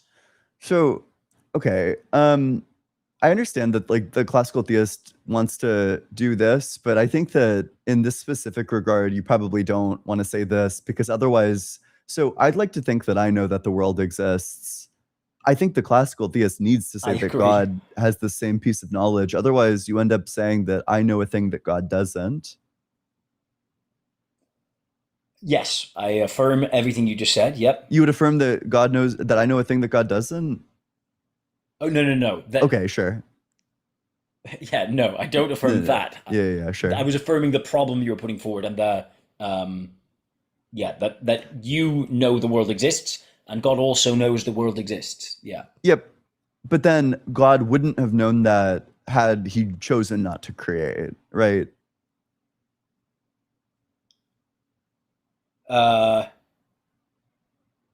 So I think that what you're doing to say that is situating God's knowledge in the same timeline that your knowledge is situated in. And I don't think that that makes sense to do so. I don't think that's what I'm doing. Like, okay, so you agree that God does know this thing, the creation does exist fact, and then would God still know this exact same thing had he chosen not to create? But I think the problem is the reference frame because it's like what you're doing is pointing at a point on a timeline and asking about knowledge about that thing. But what you can do is just like take your finger off the timeline, not quite be pointing at anything, and ask the same question, but it's no longer pointed at the same thing. It's not pointed at a point within the timeline. And therefore the question almost doesn't make sense. It doesn't have a reference point in the same way. I don't think that's true. I think you can have knowledge related to what doesn't exist. For example, I think that you could know that like unicorns don't exist, or even in something maybe more analogous, you know, let's say that you have free will and you have free will to either have a kid or not have a kid. Then you could have knowledge that you have a kid in one timeline, but then in this timeline, I know that I don't have a kid because I haven't made that choice to. So it seems like you can have knowledge about things even if they don't exist. Like you can have the knowledge that they don't exist. Yes, I affirm that too. But I think whether something doesn't exist or not is partly what we're in question, because if we're looking at the two possible worlds that you've drawn as an illustration, Yeah. we are only talking about our knowledge and our vocabulary and what is not ineffable, to excuse the double negative, is in possible world 2, where we Yes. do have creation. And we're trying to talk about whether things in possible world 1 do exist. Let's imagine something was made No. Oh, wait. Sorry. in creation, No. but something different. We're not saying like it's not like some like modal realism stuff. Like we're not saying like possible world 1 is like an existent world. That's not what we're claiming. We're just asking like, do we have knowledge about possibilities that aren't actual? Like, for Okay. example, you know, I'd like to think that I have modal knowledge related to things that aren't actual. Like, for example, I know that had I fallen out of like an airplane the last time I flew, that I would have died. Even though that's not actual, even though that was just like a possibility that didn't actualize. I'd like to think that that's like a piece of knowledge that I have. Do you think that's the same as the kind of knowledge, like fundamentally, as your knowledge that the world exists, that, you know, creation exists, creation in inverted brackets? I know you're not a theist, you know. Sure. Yeah, I mean, I think that it's like certainly both knowledge, but I agree. Like I acknowledge that there's like the distinction between like had this happened, then this, or like knowledge that it's like possible for me to stand up right now, even if I don't actually go and stand up right now. Because it sounds like what that commits you to is saying that you know an infinite amount of non-actual things. Well, I think that that's like trivial, right? Like I think that that's like definitely true. Like I'd like to think that I know that I have like a great great great great great great great great great great great great great great great great grandmother, even though I've never thought about that before. But it's just kind of trivial. Oh, but that's an actual thing. I'm talking about, you know, an infinite number of non-actual things. Well, I think that that's true too. Like I think that I know that there isn't like a garble gorks, and I think I know that there isn't like I think as soon as you mash some properties together that have supernatural properties, I think that, I mean, at least in my view, where it's just like naturalism, I mean, I think that you can know those things, that those things don't exist. So, there's an interesting thing about the nature of knowledge at that point, that it sounds like you're saying that you are capable of knowing an infinite amount of things. Yeah. I think that you are capable. Like that seems like obviously true to me. In the same way, like I think that I know that I think I know what like 300 plus 7 is 307, even if I've never actually done that calculation in my head before. Or like I know that, you know, 6 trillion 4 billion 5 million and 7 is a number, even though I've never thought about it before. Yeah, I mean, in theory, you could literally just add 1 to every number and count eternally, and you're never going to get to a point where you couldn't represent the numbers using the decimal system. Like it's not going to get to a point where it just baffles you and you don't know what comes next. Yeah. But I don't know. I think that I don't have like super strong opinions about that. I could be wrong about that. Maybe I'll read a paper sometime and change my mind about that. But it seems at least plausible to think that you do know an infinite number of things, even if you haven't like consciously acknowledged them. So I would posit that knowing what comes next in an infinite line of numbers does imply that you can know an infinite number of discrete things. But I think the category of things that aren't is different. Like the hypothetical you gave of knowing that if you jumped out of the plane, you would have, landed and ceased to live. That implies that at every moment, you actually know every possible alternative that cannot be or did not become.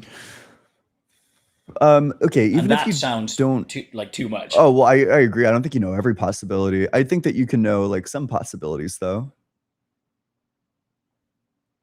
Mm-hmm. And that the knowledge of the things that were possible that didn't come about is the same as the knowledge of the things that did come about. Well, they're Fundamentally. obviously like different, like fundamentally both of them are types of knowledge, but there's obviously like a distinction between them. That's not really my claim. Okay, also I am wondering, I'm not even sure if this is like entirely relevant to the point. I think the point is just that maybe here's the question. If God chose not to create, would God know that creation exists? Like, would God know that he made the choice not to create? Say that one more time. If God chose not to create. If God chose Go not on. to create, would God know that he chose not to create? That sounds trivially, the answer should be yes. I agree. So, and that what does that trap me with? How have I been okay? trapped by that? Let me pull it back up. Okay, let me pop this on there. Okay.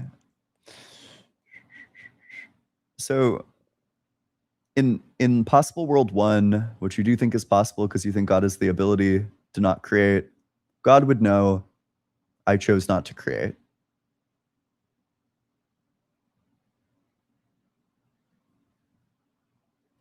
But then in possible world 2, God would know I chose to create. So this knowledge, God's knowledge that I chose to create, is contingent because it exists in some possible worlds, but not all of them.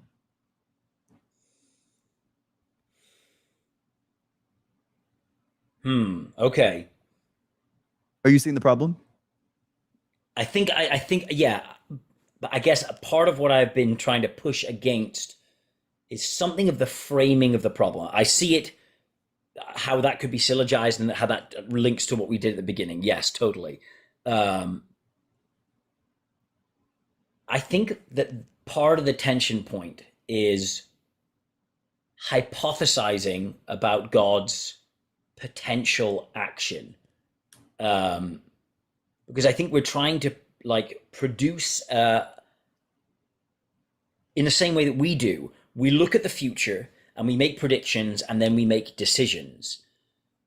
I think we're imagining God looking at some kind of future and then making a decision to create the universe or not to create the universe. And I think that that is not the perspective that God is having when he looks from whatever perspective he has. And that there are more dimensions going on, or just yeah, I can. It can't be simplified to our perspective. I see the problem. I see where we're talking past each other. Then, my claim is not that God goes from existing alone and then he creates, but rather either he is eternally created or not eternally created. Like either God is going to, under classical theism, either God is going to exist eternally with creation because he eternally made the decision to create, or he is eternally going to exist without. He's eternally going to exist without creation because he's eternally made the decision to not create. That it's going to be one or the other, but there is no there's no transfer from possible world 1 to possible world 2, but rather that these are the two possible worlds. How would we know the difference between the two? What an eternity of God not creating looks like, and what an eternity of God we wouldn't creating exist. looks like. But exactly, that's partly my point. Like, Surely you agree that we can know based on the fact that we exist that God chose to create, if your view is correct, right? if my view is correct, yes, for sure. Um,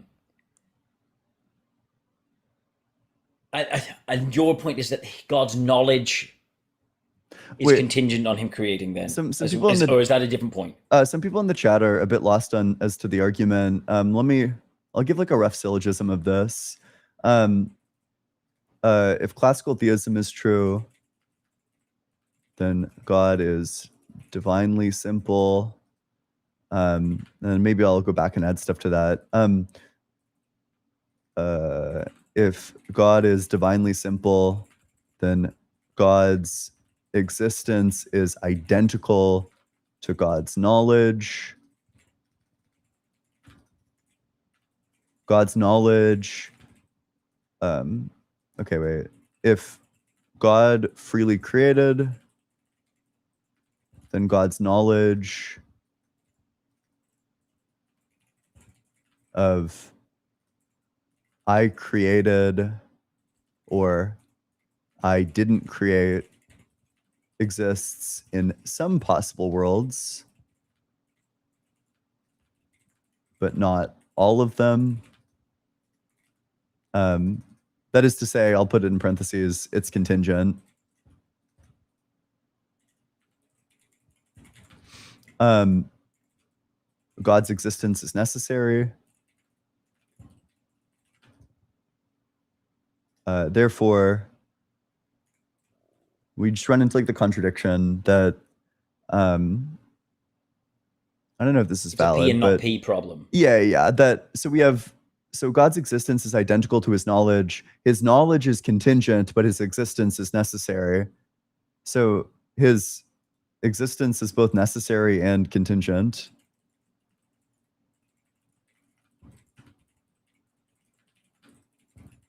If that makes any sense. Yeah.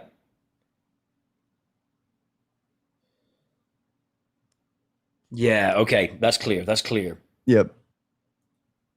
God is divinely simple. Yeah, and so you said this earlier, that this is a criticism of a particular type of theism, because in Yeah. theory, one could give up simplicity and then point two is gone and the contradiction goes with it. Yeah, You could just exactly. accept that. Yeah. I think this is like one of like a plethora of problems with simplicity that I have. But you know I'm like simplicity's number one hater. I just think it's like an indefensible doctrine that makes no sense. Yeah, I was surprised that you were so surprised that I'm not Catholic and still hold to it. Yeah. That was a fun moment. I think I'd really struggle because, I would probably be Catholic and then I would really not want to hold to simplicity if I ended up being Christian. I have one of my best friends is converting to Catholicism right now, so it's a hotly debated topic for me. Sure. Um, Are you Protestant? yes, I've never been closer to being Catholic than I am right now, but I am ultimately Protestant. I'm probably confessionally Lutheran, about as close to Catholic as I could be. I see. While being Protestant. Okay. By By the way, if you ever want to read up on this argument and then like come back sometime and discuss it, it's titled what is it? It's The Aloneness Argument Against Classical Theism by my personal goat, Ryan Mullins, and then Joseph familiar with Ryan Schmidt Mullins, yeah. of Majesty of Reason. Yes. Okay. Cool. I know both of those people. I don't know that paper, but Yeah. okay. I wonder if there's something to be mined in the nature of God's knowledge in this. That example I gave of like God's perspective looking at possibilities in front of him, which I know you're not saying that that's it, that he's existing in time or something. Yeah. But there may be an analogous disjunct of the nature of God's knowledge, and the nature of our knowledge, and an ineffable aspect or extra dimensional aspect of what knowledge is for a being such as God that introduces another element. But I think I'll need to think on it more to be Yeah. able to communicate There's at all succinctly about that. Yeah. there might be like an interesting view to be mined there about like maybe you end up with something like a many worlds theism where you hold like I a was thinking modal that earlier. Yeah. realism style thing where you just think that like all of the possible worlds, well, but then that seems like super problematic because maybe you want to say that there's Because like it implies possible that God is also evil in some possible Yeah, worlds. That like exactly, God has right. done everything God could possibly do. And that throws up a whole Yeah. bunch of questions. Yeah, like for example, you'd end up committed to the view that like God just actualizes hell and then he puts like infinite babies in it and there's like some possible world and then God's like just staring at it I or mean, it something. would It's commit kind of you to saying that strange, that has happened somewhere in what is reality. Yeah. And that we are lucky to have ended up in the one where God is apparently all good and all loving and all. True, yeah. Okay, but I'll even think on that further. yeah. Thanks for having me, man. Yeah, hey, thanks so much for coming on up. Appreciate it. Always love talking to you. Thanks so much. Pleasure. All the best. Yep. Let's get a big W for Brandon. I always love talking to him. I think he's great.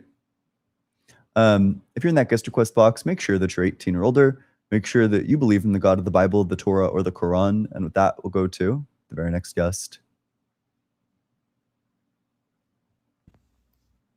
Hey, how's it What's going? up, man? Yeah. How old are you? Hey, I'm actually 26. Yep. What religion? I'm Anglican, but migrating towards Eastern Orthodoxy. Sure. So, Yeah. What makes you think that God exists? yeah, man. For obviously, like, I think I'm in the camp of that.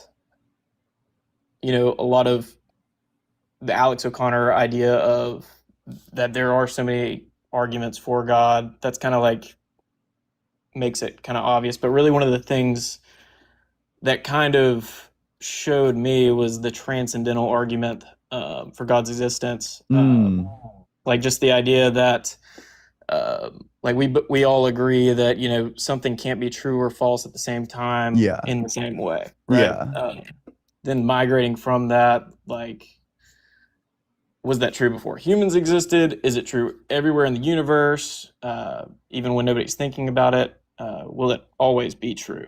And, you know, I think it's hard to argue there that, I mean, what would you say, like, in that sense? Yeah, I don't take a stance on like the ontology of like propositions. So what needs to be understood is that laws of logic are things that allow you to infer. You have some set of propositions. You know, Socrates is a man. All men are mortal. You can migrate from these two propositions, these true propositions, to the further conclusion that Socrates is mortal. So that's what logic does. It governs propositions and the valid inferences that you can make amongst propositions. So I think it's a question, like whatever the status of propositions are would be whatever like the status of logic is. But maybe for like the sake of argument, well, let's say that I'm like a Platonist about propositions. You know, I think all propositions just, you know, eternally exist as like Platonic abstract objects. Like what would then be the critique of that position?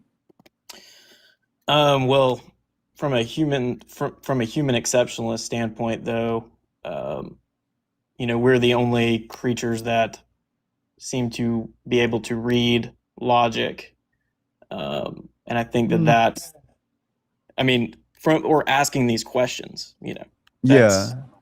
But I mean, if we're go ahead. Oh, I'm sorry, I totally cut you off. I was just going to say, certainly, it seems like a lot of these animals they definitely are operating as if some things are the case, and that's all it really takes for logic to be there, is just that you have like some sort of like mental representation of a thing that has like a consistent identity. So insofar as they do that, I think that they do operate under logic. Yeah, but they don't like ask these questions. It's because they don't have like sophisticated enough language or probably even like abstract thinking capabilities. Right, but with us being the only ones that are able to ask these questions or even contemplate the existence of something that binds these discoverable transcendentals, like how can we say that these transcendentals even exist, you know? Yeah, insofar as they would be grounded in the structure of reality. Right. So what grounds them? The structure of reality. They're like abstractions of the structure of reality. Right. In that, but they can't just simply exist in a way, because what is uphold, like, basically, like, this argument isn't one that's going to prove God or disprove God. It's just going to say, like, there is, this is the realm of epistemology that the materialist world operates in, and this is an epistemological claim can't be a metaphysical, can't describe metaphysics. I think there's a bit of confusion going on here, because if what you're asking for is grounding, then you're asking like a pretty strictly metaphysical claim. You're basically so there are different types of like ontological dependence, which is basically like a thing exists because of some other thing, and you can kind of break them into like two different categories. Typically, you can break them into causation and then grounding. So like the non-causal dependence relations, like what determines that it's these laws of logic as opposed to some other, well, that would just be like the metaphysical structure of reality. So it's Yeah, more of but like a metaphysical question. it is, but do you operate in the idea of like a materialistic framework? No, Like, I'm Platonist. okay, so you are a Platonist. Okay. Yeah. I mean, I didn't know that, and I meant to ask you in the beginning, kind of like what your stance was on that. So we both agree like a materialist framework isn't a way to operate our ethics on. Oh, wait, we weren't even talking about ethics yet. I do think that the materialist doesn't have a problem grounding ethics. I think that ethics could exist on like a physicalist view. Interesting. How so though? Yeah, via things like I don't know, like necessary commitments that your brain must make in order to remain like representationally consistent. So I could give you like the argument, if we're pivoting away from like metaphysics to ethics, just that I'm an agent. What that means is that I take actions in order to achieve goals, but in order to achieve any goal at all, I would need my freedom and well-being, which means that I would need for you to not interfere with my freedom and well-being, which means that I'd be claiming a right to it just because I'm an agent. But in order to remain consistent, if my agency grounds that right for me, then agency simplicator must be the source of it. So then all agents have that right. I think that that more or less covers our obligations towards other people, although I think we have like some additional obligations towards self. Okay, sweet. I'm gonna let you go with that. Hmm? I appreciate you though. Hey, thanks so much. Appreciate you coming on up here. Make sure you're double tapping on that screen, sharing it with your friends, doing all the good stuff. Whoa, Eugen, thanks so much for the $20 Venmo. Let's get a massive W for Eugen. Thank you so much for that. I especially appreciate it. I appreciate all supers always, of course. But if you want to make sure that I get like the maximum amount, YouTube takes like 30% of it. TikTok takes like 50% of gifts. I get 100% of the Venmos, so I appreciate that. Let's get a big W for Eugen. Thank you so much. R.A. Evangelion, thanks so much for the 1,000 jewels on YouTube. Appreciate you.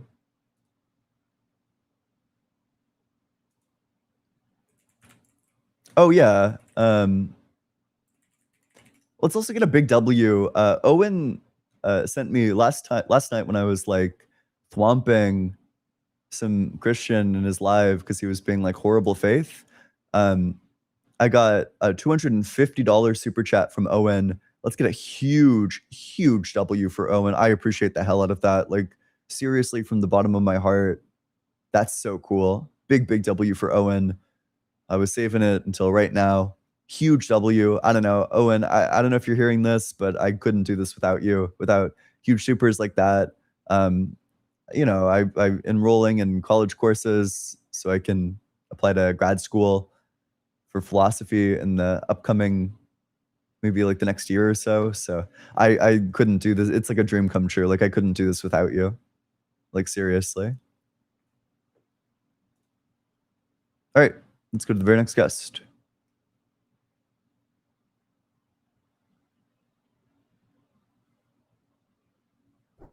Hey, how's it going? God damn it. God damn it, indeed. Yeah, how old are you?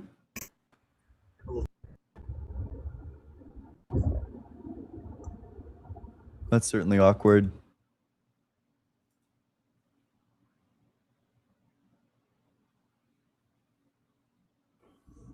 Hey, how's it going?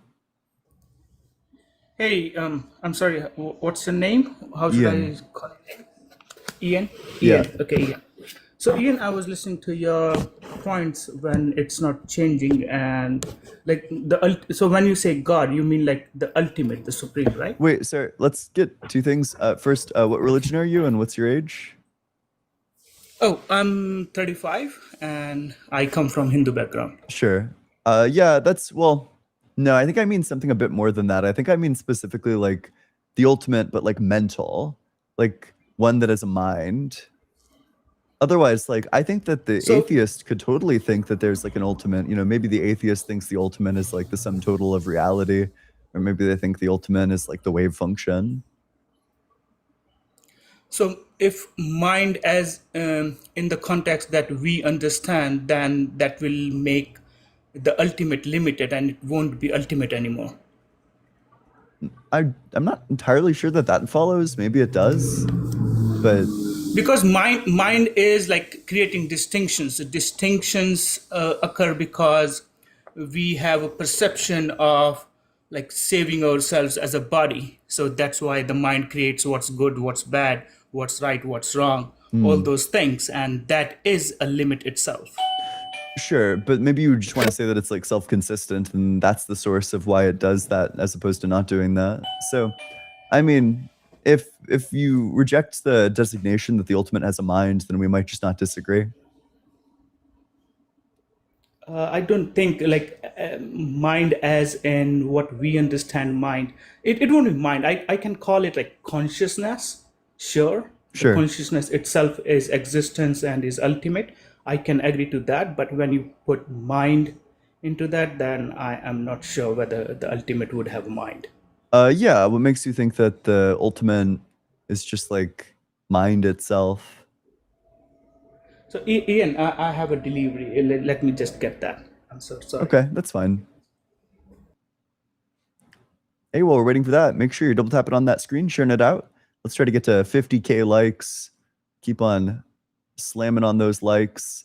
If you want to debate this topic, I currently have one person requesting to join who, frankly, I'm not super interested in talking to. So if you want to debate, make sure that you're 18 or older, that you believe in the God of the Bible, the Torah, or the Quran, and that you have some reason to think that God exists.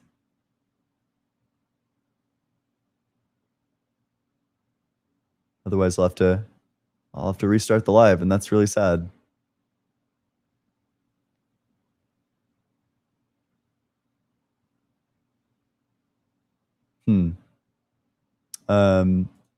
I don't know. What? I have like an awkward amount of time. I have like 30 seconds or something. Whoa, there's a game night. Is that tonight? Is that game night tonight? Wow, there's a Mecha Chameleon game night. That game looks like fun. I've been seeing it all over my YouTube shorts.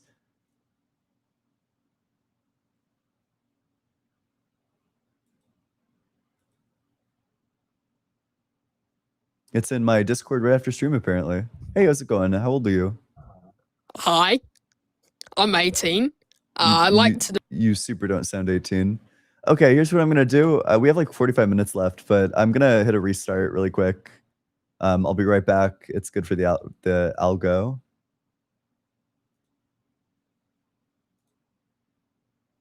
Okay, wait, gotta close out of that, and then wait. Sorry, it's gonna be like an absolute fucking disaster, Molly. Just give me a sec. We're gonna have to redo all the formatting, or maybe it's not that bad. Maybe it's actually no problem at all. But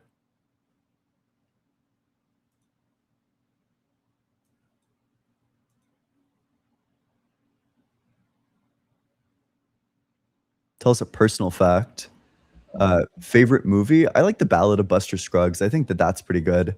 You know, I have an opinion that I got a lot of hate for. You know, it's so hard being a Poor Things fan, but I really like Poor Things. I thought Poor Things was a really good movie. And I know, nobody's more like persecuted than like Poor Things fans, but I just thought the movie was excellent, and I won't apologize. You know, you can worship falsehoods all you want. I thought that movie kind of slapped.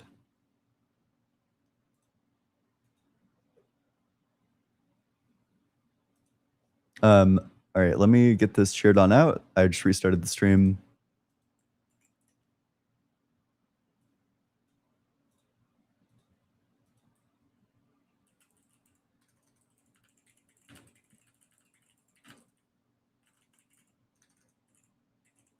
Hey, we're back. We're live.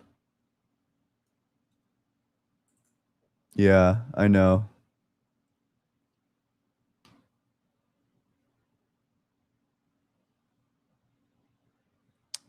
Where is the multi-guest? You ever pop your jaw? Is that something people do? People get like freaked out. I can also pop my nose, but people get like freaked the fuck out when you do that. So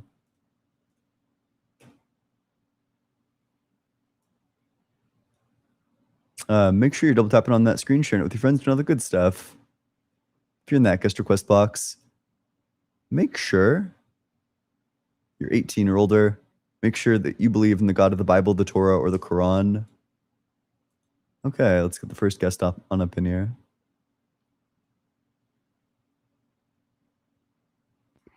Hey, how's it going? Hello. How's it going? Doing well. How old are you? I'm 18. Yep. Not 18, 21, sorry. That's okay. I'm What from religion UK. are you? Christian. Yeah, what makes you think that God exists? Okay, right. So my biggest argument to this question is, and I stumbled across it live a minute ago, is the big reason I converted was the argument of contingency.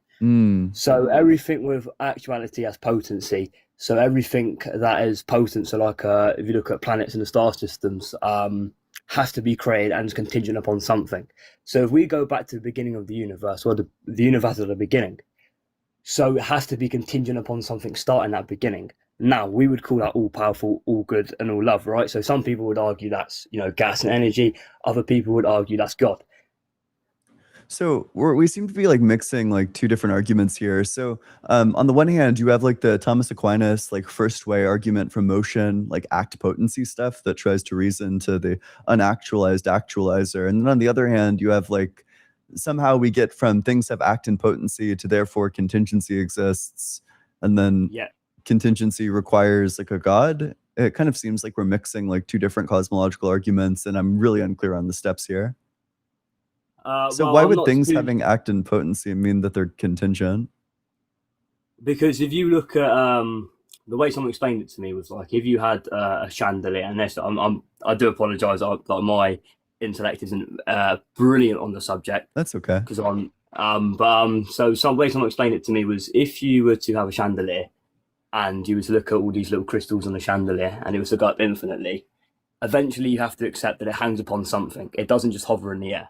So if you look at the way things have been created, everything is contingent upon something of it being created, that eventually something just is. So if we have a beginning and then we have an end, at some point something just is. And to me, that argument would be God. Okay, and by contingency, what do you mean? Again, not too clued up on the argument. I know it's the most relevant argument or the best argument that I've heard. I just see there's some people out there that have really detailed arguments on it. That'd be a lot better to That's explain. okay. I'm more than happy to like fill this in. Maybe by Yeah. contingency, what you want to say is like something that could have been a different way. You know, it exists like this, but it could have been otherwise. You know, it didn't have to exist. Something like that.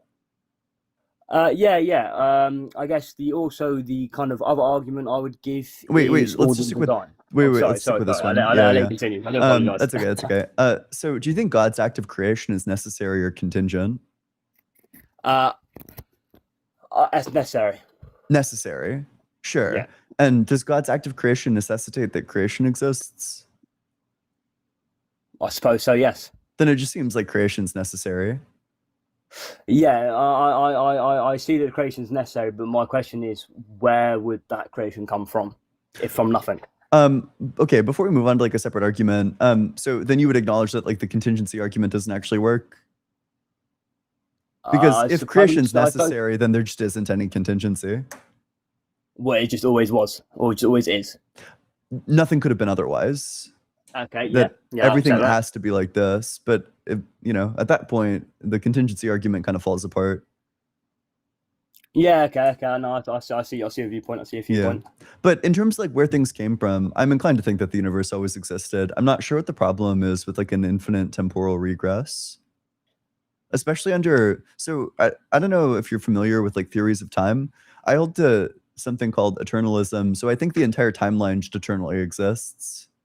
Okay. No. Yeah. What? So the idea that the beginning of the end, but the universe always was. So the beginning always was the thing. Is that kind of the point you're getting at? Kind of, sort of. I think that like the entire timeline, there's not going to be like a state of affairs where the timeline doesn't exist. It's obviously like different moments, but I think the entire timeline is like a block exists. It's called the block universe view in physics. Would there be anywhere that I could go and do some research into this? Yeah, absolutely.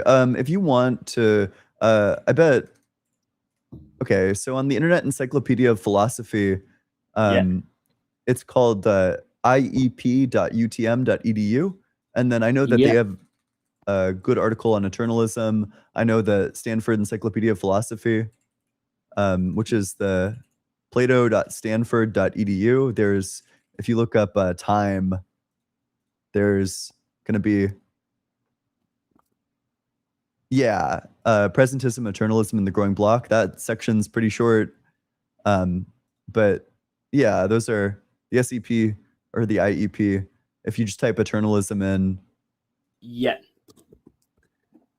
Okay, well, I'll do some more research into that. You see, so I'm obviously quite a new convert, but I don't know the full argument on the argument of contingency. But from what I heard, he explained it very well. Obviously, trying to relay that information is I suppose I'm no astrophysicist or anything. I can't. That's okay. You're totally good. I can't relay it that well. But from what I've heard, and then I suppose my next argument would be order and design. How do we get order and design from something that is chaotic? I think that, so it's really interesting. I think that the formation of things like life and humans are actually themselves a representation of entropy. Like imagine how much waste that you'll produce over the course of your life. This is a perfect embodiment of how the universe tends towards entropy. We produce way more disorder in our lives than the orderly bodies themselves. So in that sense, the human body just is like an instrument, and kind of all life just is an instrument towards entropy. So the idea that there is so much chaos that eventually something comes out of it? Not even, just that if the universe tends from order to disorder, it's just going to produce things like humans and things like other life forms, because those things speed up the process of disorder from order. Okay, fair enough. So they would be my two sort of obviously like concrete law, but obviously you've got like Pascal's wager on that, but there's certain like arguments on that I don't use because I think they're terrible arguments. But I have to do a little bit more research into this. Obviously, I'm gonna have to go because I haven't got much time. That's okay. But I do appreciate the conversation. I'll look into that. Where is it? Is it let me see what I've written down there. Eternalism? Eternalism, yeah, that's the one. Eternalism. Okay, so what website would that be on again? There's two. Plato.stanford.edu. This is the Stanford Encyclopedia of Philosophy, and then iep.utm.edu. This is the Internet Encyclopedia of Philosophy. You can type in eternalism. I think the Stanford Encyclopedia of Philosophy will come up with an article about time, and then there's a section about like eternalism, presentism, and the growing block theory. And then on the IEP, there's just an article titled Eternalism. Okay. All right. Thank you. Well, that was a good conversation. I do appreciate it. I hope that someone is able to sway your mind. In my opinion, Christ is king. Okay. If everybody out there, Christ is king. But yeah, good talking to you. Hey, I do thanks so much for appreciate coming it. on up. Appreciate Thank it. you. All Thank you right. for having me. Yep, Much later. appreciated. Oh, fuck, I cut him off too soon. But he was nice. I appreciate that. Let's go to the very next guest.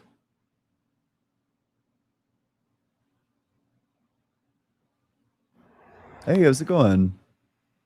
Hi, Ethan. Yeah, how old are you? 18 years old. Yep, what religion? Christian. Yep, and what makes you think that God exists?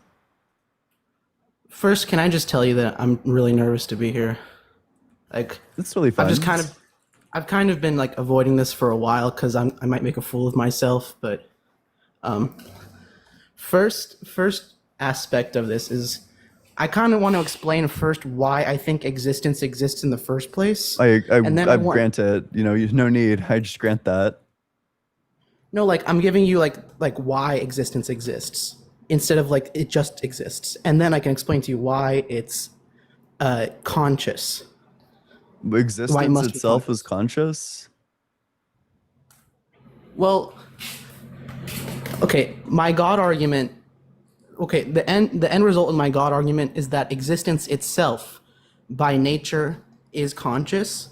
But before we get there, can I just like explain to you why existence exists in the first place? I think I probably just already accept the conclusion, so it's not clear that you would need to. But I guess if you want. Okay, so my theory, and this is just a theory, like I'm not saying this is true, but my theory is that existence is just the absence of non-existence. Okay. And so I want to give you my argument for why non-existence itself can't exist and is impossible. I'm just gonna grant it, right? Like I grant that non-existence doesn't exist. That's fine. Okay. So, okay, I guess you're just granting these things. So I'll get right to my main argument then for God. Mhm. And if this doesn't catch, like, maybe, would you like stay on for a little bit and like talk about that time thing and get things cleared up for the viewers, or Maybe. is that a problem? Yeah, Okay, possibly. well, okay, so I think that there are some frames that exist on any single unit. So say if you pick something up, that thing that you pick up either exists or it doesn't, and it can't both not exist and exist at the same time. So there's like necessary logical frames that are on like units of reality. And I don't so, really know what you're talking about. I'm not really sure what these are supposed to be like abstractions of, like the units of reality. I don't really know what that maps onto. Okay. So if you think of a marble, this marble either exists or it doesn't Yeah. at that single moment that you're thinking about it. Yep. Sure. So think of it like this. Well, I agree, right? Like either the marble exists or it doesn't exist. I'm happy you agree with that. What I'm about to say is kind of complicated for me to say, so can I just think about it for 1 second? Sure, I guess. Okay. Something has to be existence because existence exists. So Granted. my theory is that existence can only be the states of I am or I'm not. Well, I don't Because think if some- existence can be in the state of I'm not. Yeah, because if something is I'm, if it's not I am, then by definition it's I'm not. Would you agree? Yeah, things either exist or they don't exist. Yeah, this is like trivial. But when I say the word I'm specifically talking about the sensation of being, which is what you're experiencing right now. Wait, sorry. Instead of just Wait, like- then what's the claim? Say the claim one more time. So existence can only be I am or I'm not. So the way I see I am is a conscious experience, and the way I see I'm not is just the absence of that. Oh, wait, then I think I might actually not grant that then, that there's like existence itself. This kind of seems like a category error to seem like existence itself has an experience. Like I don't grant that.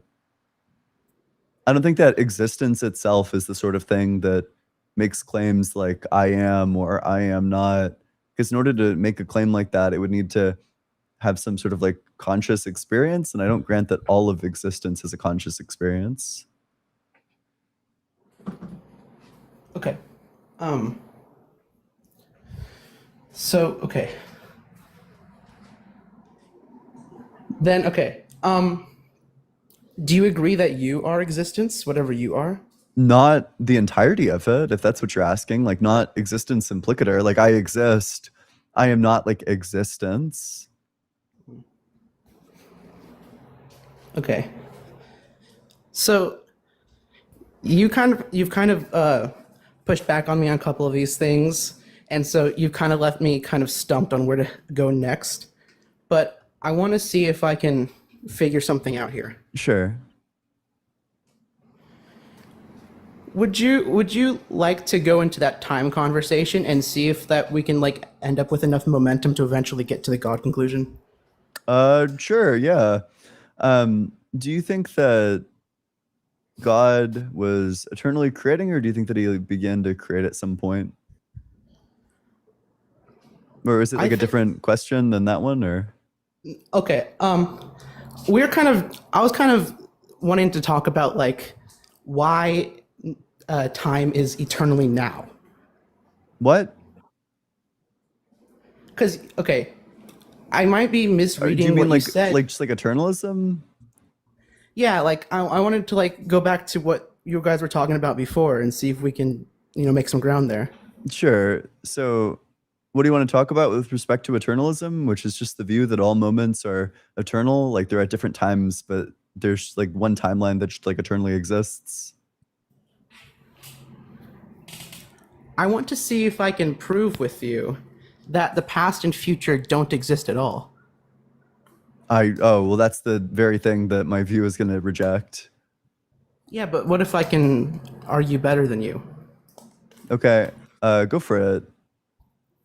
Okay, so in order for there to be a past and so first I want to say what past and future and present are to me. So the present moment is just an established moment of being, whether that's conscious or unconscious or whatever.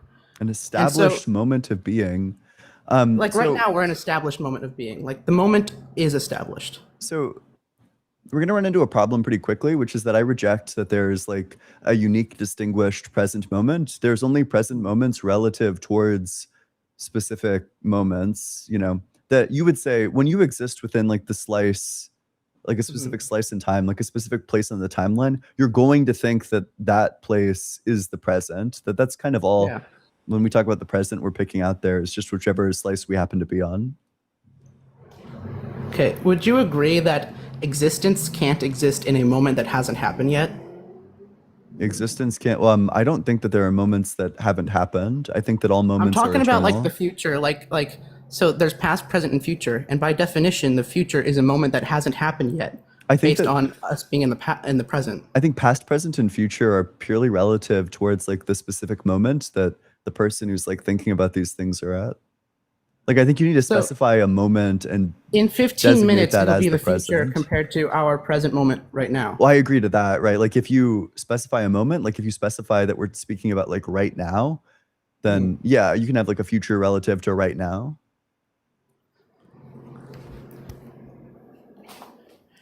I disagree that the slice that we're in right now contains any amount of past or future.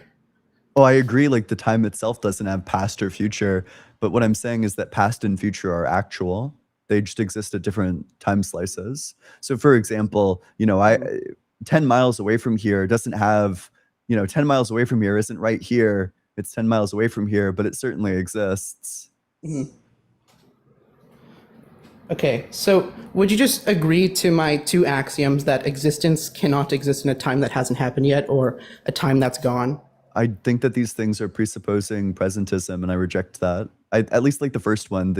I don't know. If you want to say the second one again, I can tell you if that one presupposes presentism. Are you saying that if existence didn't exist in a time that hasn't happened yet, then that would mean non-existence, and which is an impossibility, and that's why you believe that? No, I just think that the entire timeline exists eternally. Okay, can I explain to you how I think the illusion of time works from our perspective? You don't think that there is an illusion of time if you're a presentist? No, I think the past, present, and future, like the flow idea, I think that's an illusion. Oh, And well, I think I- you're going to find very quickly that you actually agree with me then. I don't think that you can hold this and also think that Okay. the future doesn't exist. Can I explain to you how I think time works real quick? I guess. Go for it. So think you have a snow globe, and this snow globe, the only moment it has access to is just now, like the present moment. So if you put a person in there for an hour, 15 minutes in, they're going to look back at 5 minutes and they're going to say, that's the past. They're going to look forward to 50 minutes and they're going to say, that's the future. But ultimately, there has been no amount of past or future, like actual temporal states. I'm not talking about like, I did this yesterday. I'm saying past itself. I have no Like- clue what you're talking about. I don't even know, like, what was the relevance of the snow globe? Is that... It's just a demonstration about how we can understand time, the illusion of flow, but without there actually being past and future like involved in the mix. I don't know what you're talking about. Okay. So, okay, obviously we can't go there until we prove that past and future don't exist. Okay, I can give you like really good physics evidence for the opposite conclusion. Like, for example, the fact that waves exist, this obtains in virtue of something called Weyl curvature. That's how like, I don't know, force of gravity is able to transmit through otherwise empty space-time. And Weyl curvature has, it's zero in anything other than, or sorry, in 3 dimensions or less. Weyl curvature isn't existent. Weyl curvature only exists in 4 dimensions and more. So our universe must be 4-dimensional if the waves exist, or if the tides exist. So how does this translate to there being such thing as like an ontological possibility of a past or a future being instantiated? Yeah, that we live in a 4-dimensional space-time. I don't really get that. I'm kind of like behind on that, like understanding of what the 4th dimension means in this situation. Yeah, so, okay, you see like everything's extended in 3 dimensions, but imagine, and it's all like actual and extended in 3 dimensions, but imagine if it was actual and extended in 4 dimensions. You'd still be having the experience that you're having right now, just based on like your brain states. And you would think that right now exists and that it would certainly feel like time is passing. What would a 4th dimension be? Time. Time. Okay, so I mean, but I think the fact that okay, so from my perspective, there's 3 options: past, present, and future. And past and future have been completely and totally eliminated from the conversation because existence cannot exist in a time that hasn't happened yet or a time that's gone. So I think just by definition, if you exist, you already exist in the present moment. So there's already time. Yeah, if you exist at like a specific moment and you reflect on what time it is, like to the individual at that moment of time is the present. But to the individual who exists at the moment in time, 10 minutes into the future, that moment is the present.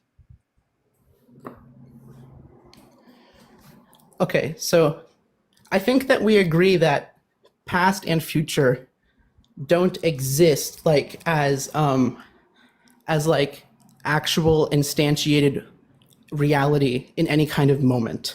They're just kind of things you can look back on or things you could possibly look forward to. Wait, sorry, one sec. TikTok is throwing like a fit because they said that people should give on Venmo. God, it's having like a temper tantrum. It's trying to take away my monetization or something. One sec, let me just appeal this. Yep, my live does not contain that content. Okay. Yeah, what'd you say? Okay, so like, so the way that you're talking about time is that I think that you seem to see it as like, okay, we're in this present moment right now. There was moments before, and then there's going to be moments after, and this is just kind of the whole situation. I don't know if I'd say that that's like exhaustively the description, but I mean, I don't know. What else do you want to add there? Okay, because I think that time has nothing to do with any kind of movement of the universe or anything to do with like our universe upholding it or like it having a beginning or a creation or something like that. I think that it just exists out of definition. I don't think that a thing can exist out of definition. I don't know what that means. Okay, so like, I don't think that we can like define a thing into existence.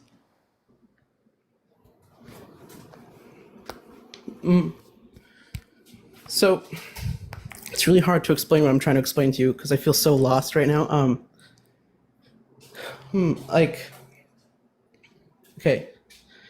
So, from my perspective, if you can prove that past and future don't exist, you're also simultaneously proving that time is only now regardless of any circumstance. So time has always been if you can prove that past and future don't exist.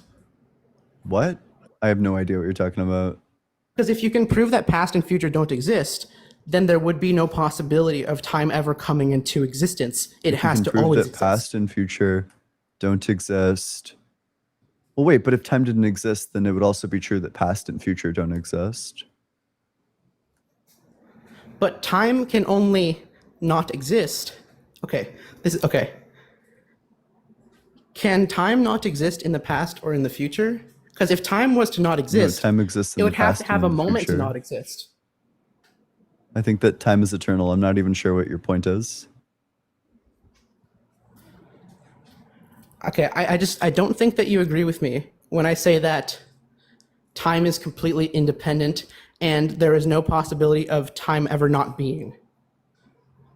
No, I think time is eternal. So I'm not sure that that's the thing that we disagree on. Okay. Then I guess we agree on time. I mean, then okay. So from my perspective, time is the sun variable in the Trinity. So That's like gibberish. That's like giga gibberish. yeah, you're right. It's gibberish. Okay. Then okay. I have another claim, but it might be slightly off topic. Okay. And this might be really embarrassing for me. Okay. So, I believe that I am the first individual in human history to provide humanity with the universal definition of truth that can't be false in any situation. Please share. Okay, so truth, and this might be the part that embarrasses me because you might be like, well, obviously, but okay. First, can you just give your current definition that you're used to based on your studies? Of truth? Yeah, just the word truth. Yeah, I don't know. I don't take a stance on it.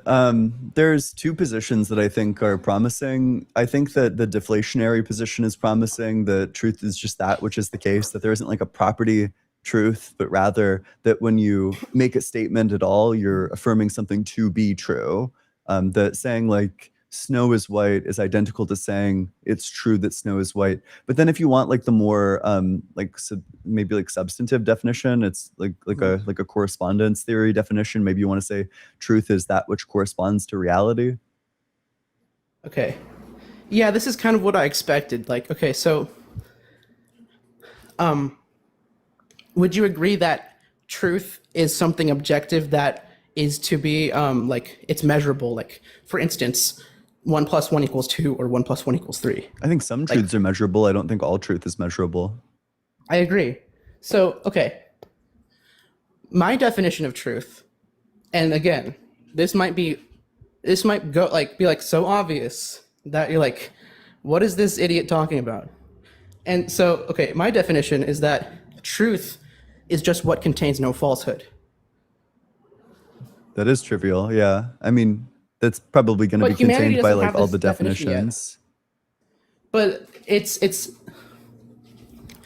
the only universal definition that guarantees truth every single time if it holds up to that definition. So, I mean, it's in some sense you probably want to say it's like a circular definition because you Yes. just define falsehood as like something that contains no truth or something like that. But you can measure falsehood, like if you like study, like you could say 1 Really? + 1 = 2 or 1 + 1 = 3. Like, so like if you How have do this you definition, measure? you can How do you test the measure role that like the against it. force of gravity on Earth is like 9.7 meters per second squared? Like, how would you measure that? Or maybe that's a Well, bad example. okay. Maybe like, how would you measure the fact that like the sky, like that Superman is married to fucking Jimmy Olsen? How would you measure that falsehood? It contains no truth that Superman exists in our reality and can marry anyone. Oh, but you probably don't want to hold that standard because then you probably do want to say that it's true to say that Superman is married to Lois Lane. Yeah, but that's a different unit of thought. So that unit of thought would be true if that was actually correspondent, like in the situation you're talking about. So if I say the Seems lights like it outside. collapsed into correspondence theory just now. Yeah, but specifically, their definition isn't as sharp as mine or universal.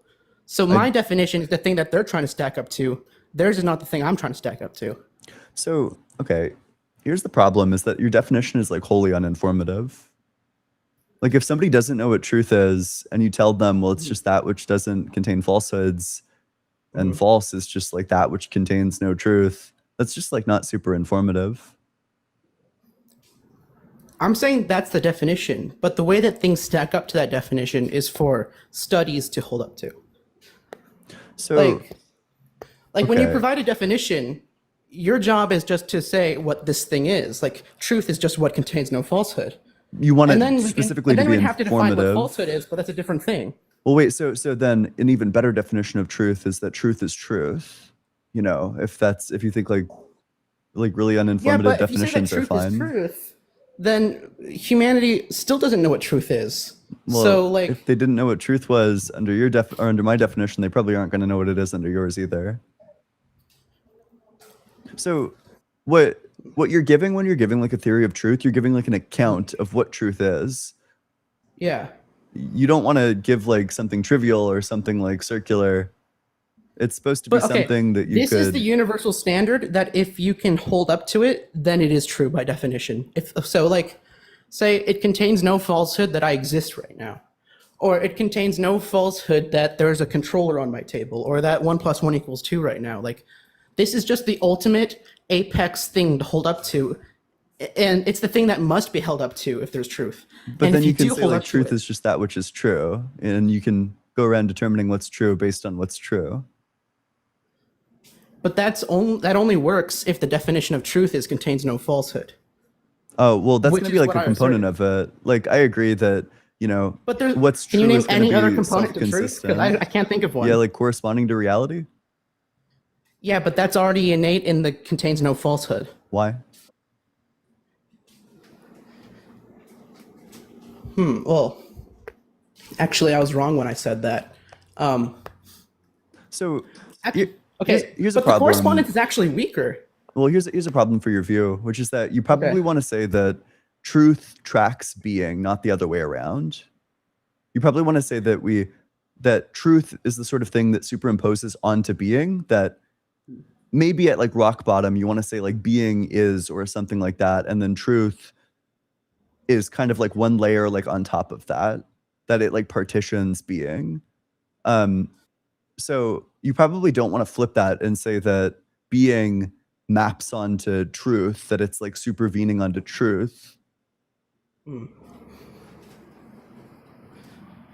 I mean, it's going to be true that like truth contains no falsehood, but you wouldn't want to say like the reason why you exist. Like it's just not true that what explains your existence is the fact that you contain no falsehoods. No, I don't think that at all. I think that what explains I'm saying that this is just how do I explain my definition? My definition is not trying to tell you like how you can measure truth in the world. It's saying that if you can measure something that holds up to this standard, then what you have is truth. That okay. So, like, 1 + but 1 then = that's 2. like trivial. That's the problem is that the definition is like very uninformative. Okay, so like then we would have to it would make it informative if we can define falsehood. Absolutely. Sure, in like a non-circular way. I guess like what would you define falsehood as in like a non-circular way? Well, I guess this is one of the things I haven't done yet, but I guess it might be interesting. Sure. I mean, so- you're correct that that's going to be like a property of truth, but I mean, but I think that's what like, it means that for just might something to like- be true. That's what I'm saying. So I'm not entirely sure that that's the case because I can give you like an example. I don't think that what it means for somebody to be Ian is that they aren't not Ian. You know, I don't think that that's like No, truth is about truth and falsehood. Like, yeah. for instance, you exist and you don't not exist at this moment. Truth is not like, oh, what's the nature of my being? Like that's not what the word truth means. Truth means like, yes, this is water. This is not water. That is false. Yes, this is 1 plus, that's true. 1 plus 1 equals 2. Like, I'm not saying like enlightenment, truth. Like, I'm not putting on some like weak definition that doesn't make sense. Are you saying that truth is going to be grounded? Are you making like a grounding claim that what truth is just something that's like grounded in like the absence of a falsehood? Yeah, if, like for instance, it is true and not false that this teddy bear is on my chair right now. I don't think you want to say that truth is like grounded in absence of falsehood. It seems like the absence of falsehood would be just like maybe like the identity of it, but you don't really want to say that that's like maybe like the grounding of it.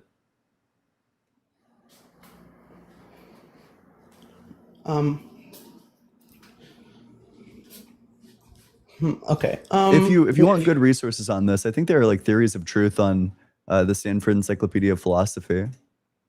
Yeah, there's just like a page titled "Truth." You can read up about all the theories of truth there. Okay. Okay. But I mean, your idea is probably good. I saw Friction Philosophy in here.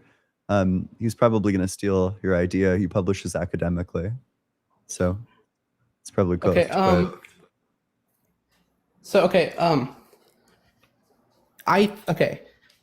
I think that any kind of intelligent unit proposition that actually has a true or false answer. Never mind. Okay. So any kind of intelligent proposition that could have a true or false answer does. Okay. Sure, that's fine. If you want something that's similar to that, you should check out I think it's I don't know how to pronounce this fucking word. I think they're called like the ersatz view of like possible worlds, where you hold that like what it means for a possible, like what a possible world is just going to be like, you go through every proposition and then either the proposition or its negation is either true or false. Like for any possible world, there's going to be like a definite answer to any proposition about whether or not it's true or false. And obviously if it's true, then its negation is false and vice versa.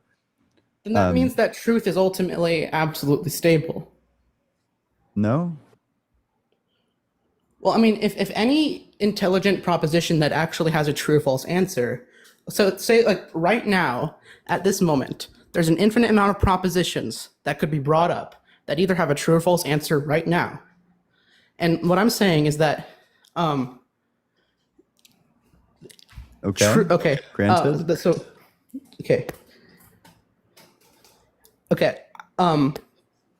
You might already agree with what I'm about to say, so I might just be talking out of my behind. But it's so hard to think of these words. How about you give it some more thought and then come back later? Let's go to the next guest.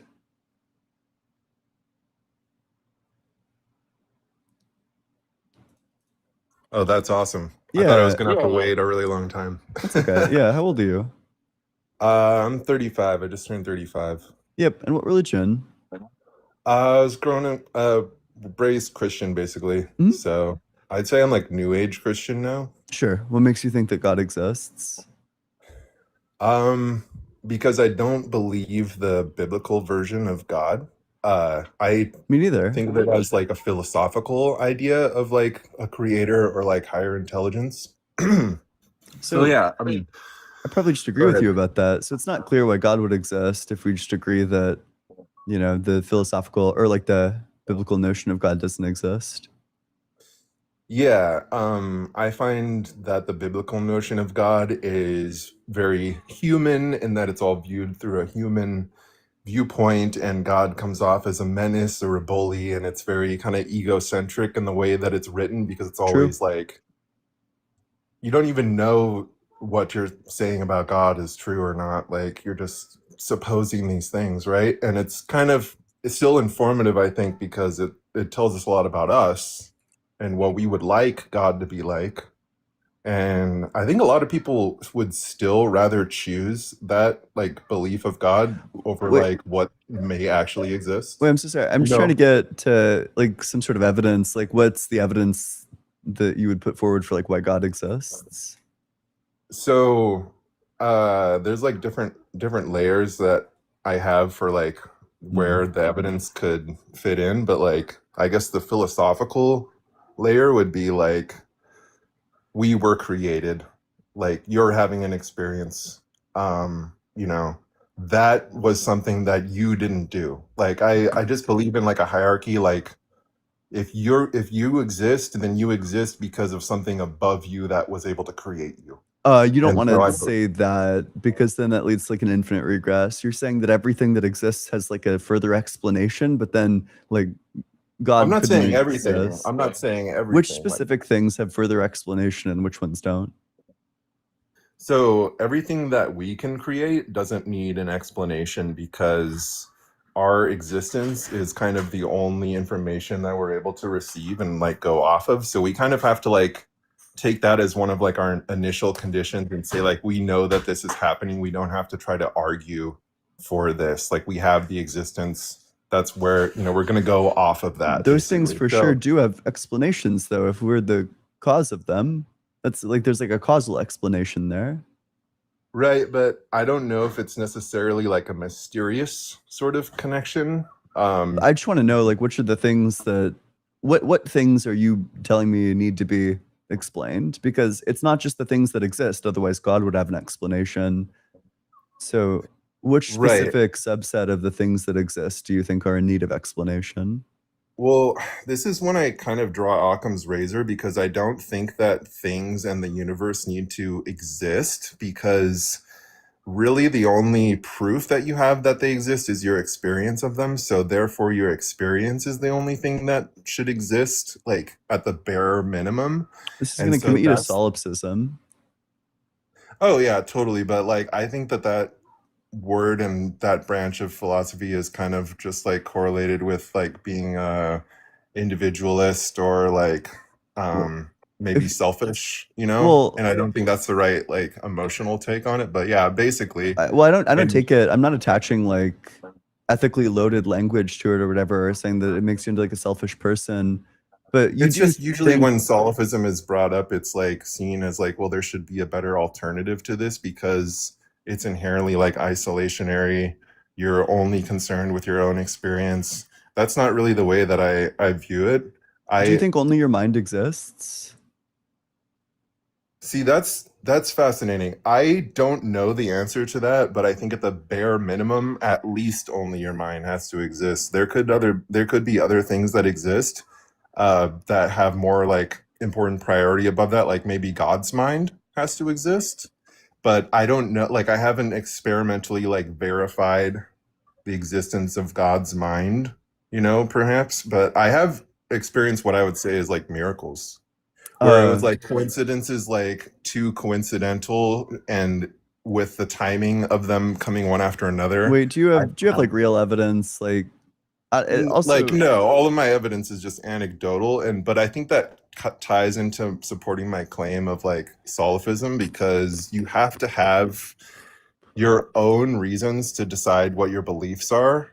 And if I could somehow directly communicate my experience to you, then you and I would no longer be individuals. maybe we can just We would like just maybe we just derail this to the problem of evil. Are you telling me that God has time to help you come find him, but he doesn't have time to like cure cancer? It's kind of weird. No, I think God is kind of like a mysterious treasure that we're like slowly uncovering as we like proceed in our evolution. We're gaining glances of it here and there with like miraculous things. That's where some of the stories from the Bible come. Other religions have their own miracle stories. There's modern evidence, anecdotal evidence. People will tell you, "Oh yeah, this happened to me," and you know they can't explain it or whatever.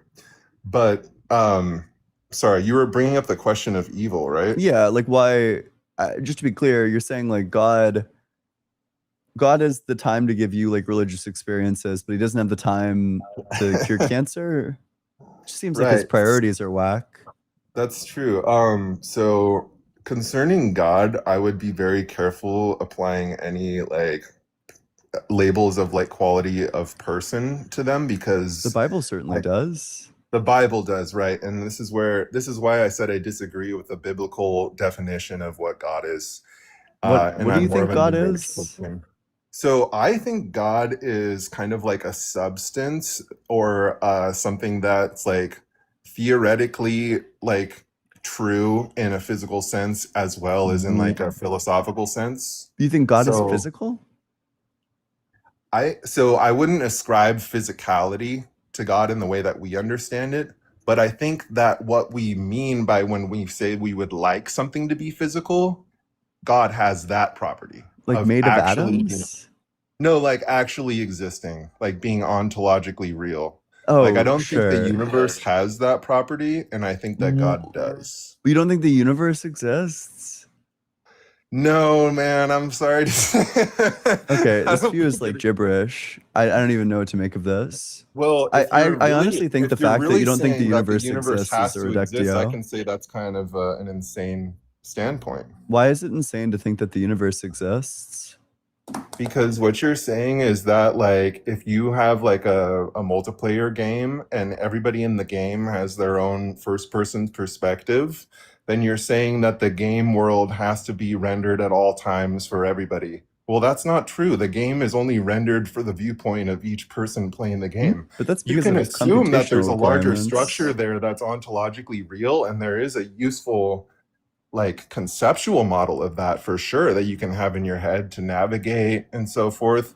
But I think that the only thing that you would maybe be able to consider real about the universe is what it's actually presenting to you in terms of the information at that moment. Okay, wait. So you do agree that there are like things external to your mind in the universe, right? Like what things? Like for What do you mean?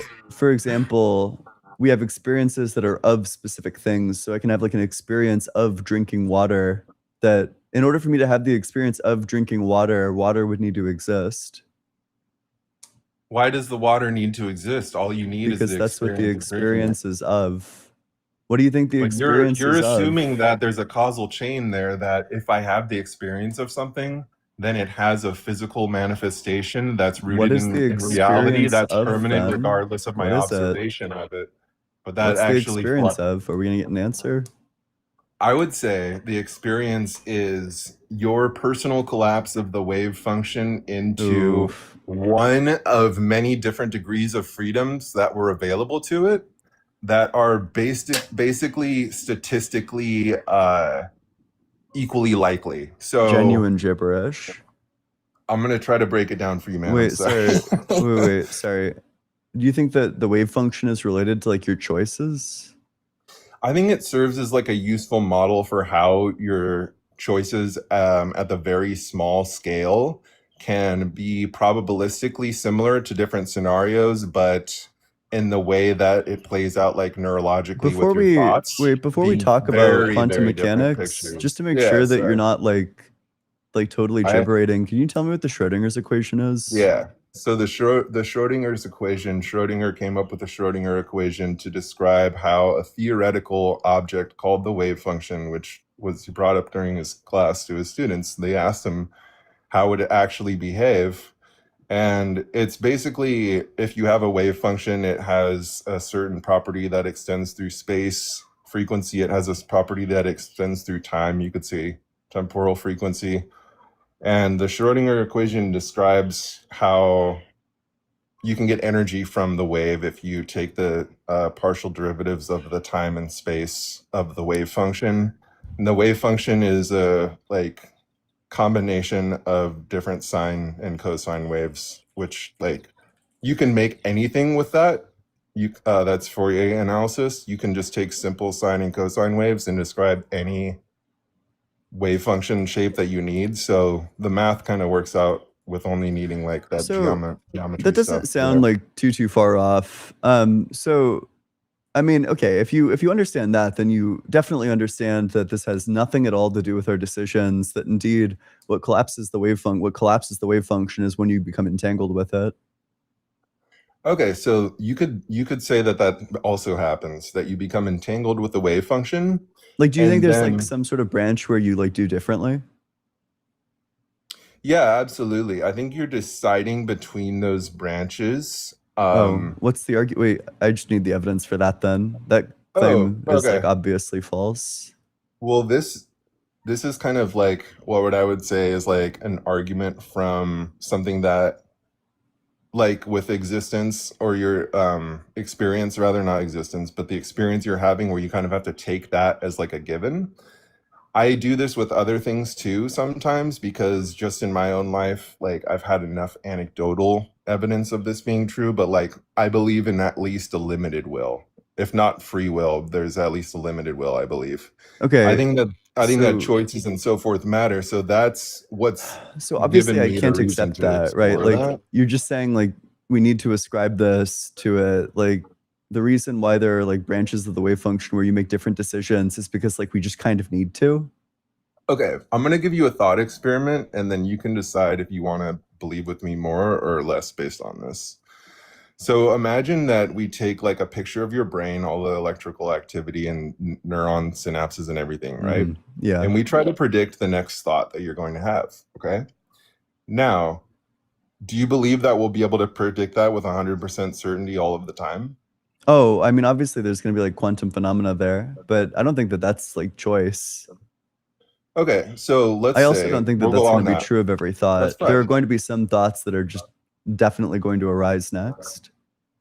My argument from absurdity is that if, let's say, the uncertainty that's present in every synapse, in every neuron, and there's like some subtlety in the way that like the thought is formed between like firing subtly in one direction. You Wait, know are what I you the mean? Where person that I like, said I didn't want to talk to, and then you came back on like a separate account? Is that what happened? no, man, I'm not. I'm my first time. Okay, But you're not the person like the Chewy and whatever person who I explicitly no, I'm said like I sorry don't if want I'm to being talk. annoying. Okay, I'm sorry if I'm it's being yeah, I don't annoying. know. It's like pretty.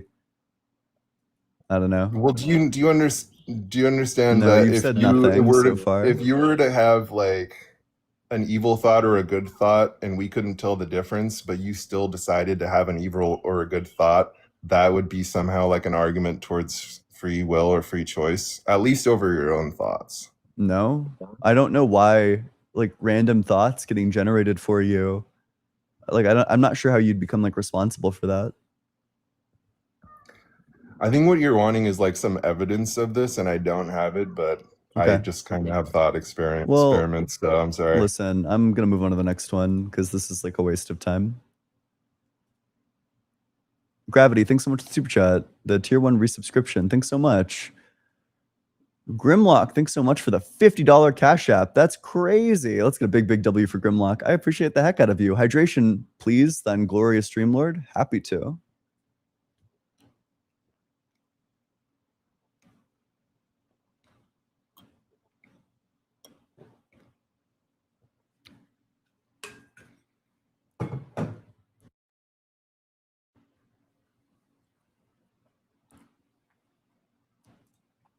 Richard, thank you so much. Appreciate that.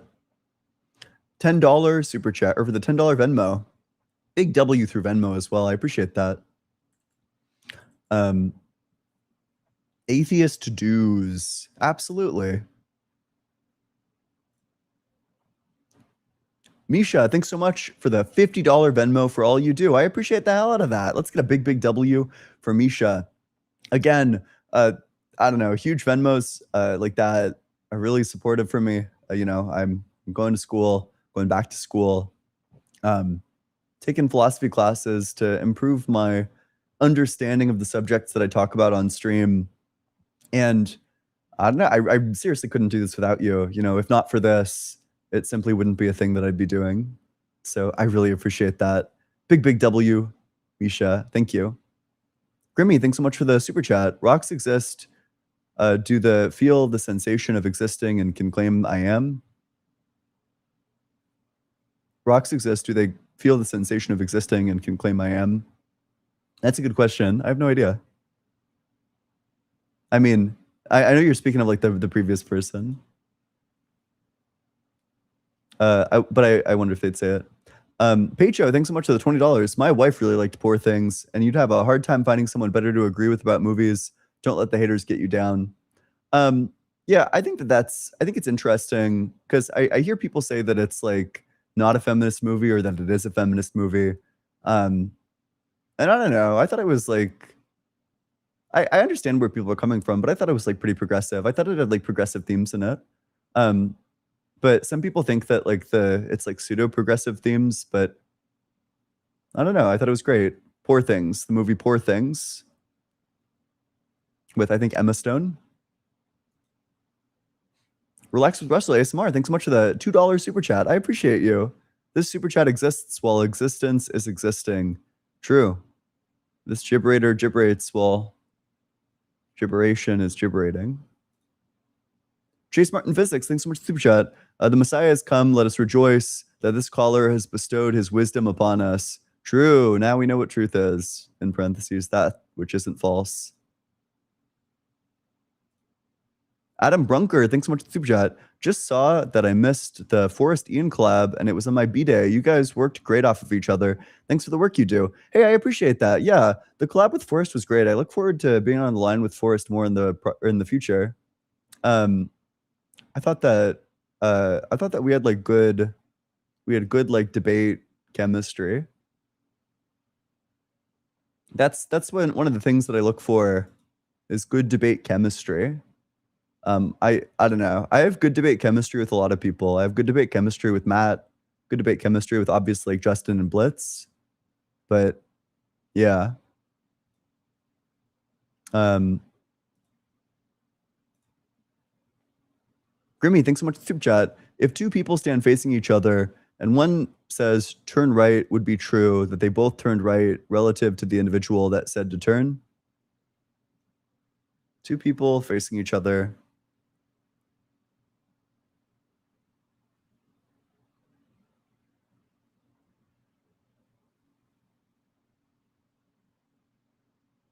I think so. Yeah, I think so. That sounds right.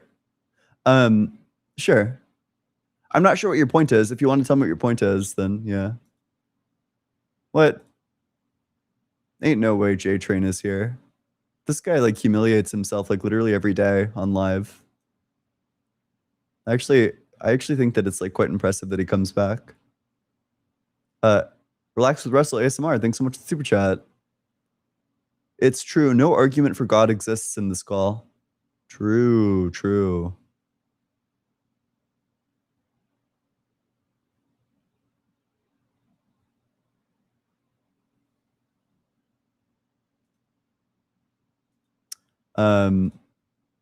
Kieran Dave, thanks so much for the super chat. Once again, I see a guest who shows up saying woo-woo idealism based on how video games and scaled simulations do not work. Rendering is not the simulation model. The simulation is usually external to the actors.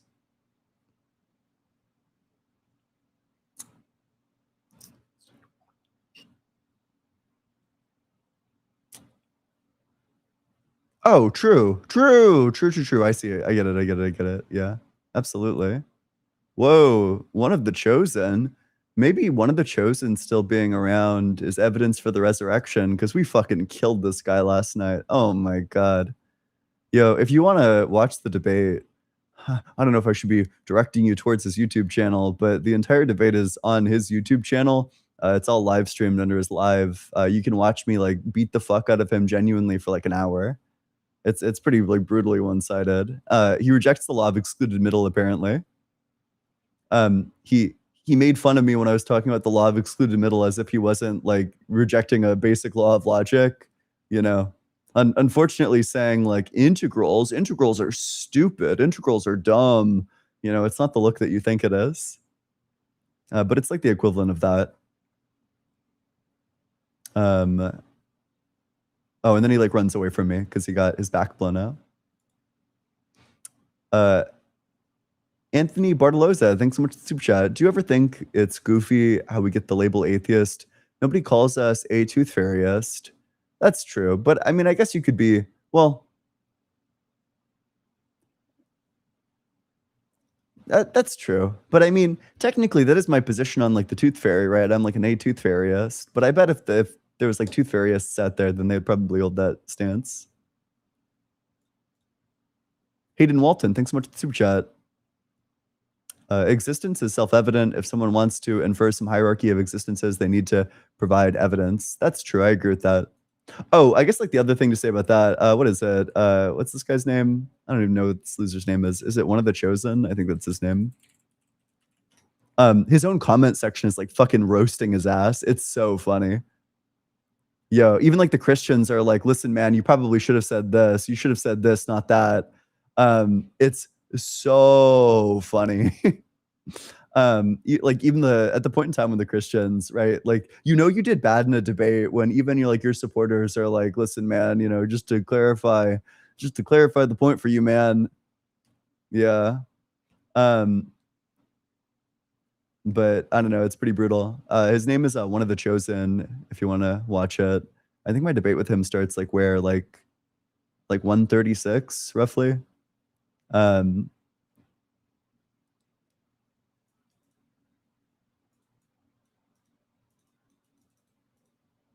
Yeah, anyway. Oh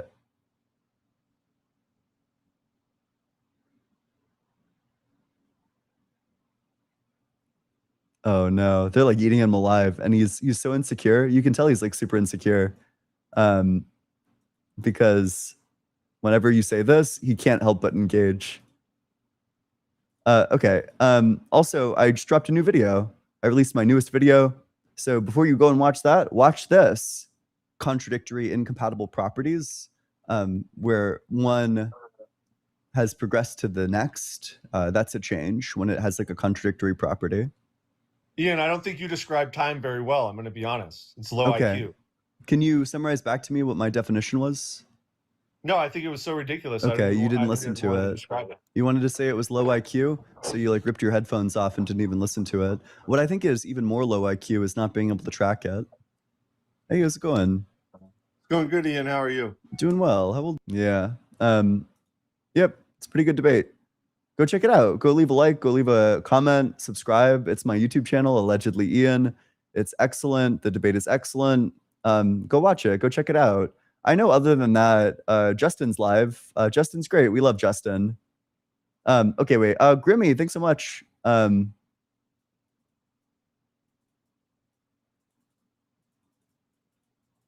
Wait, Molly, you're saying I should see a medical professional, or who are you?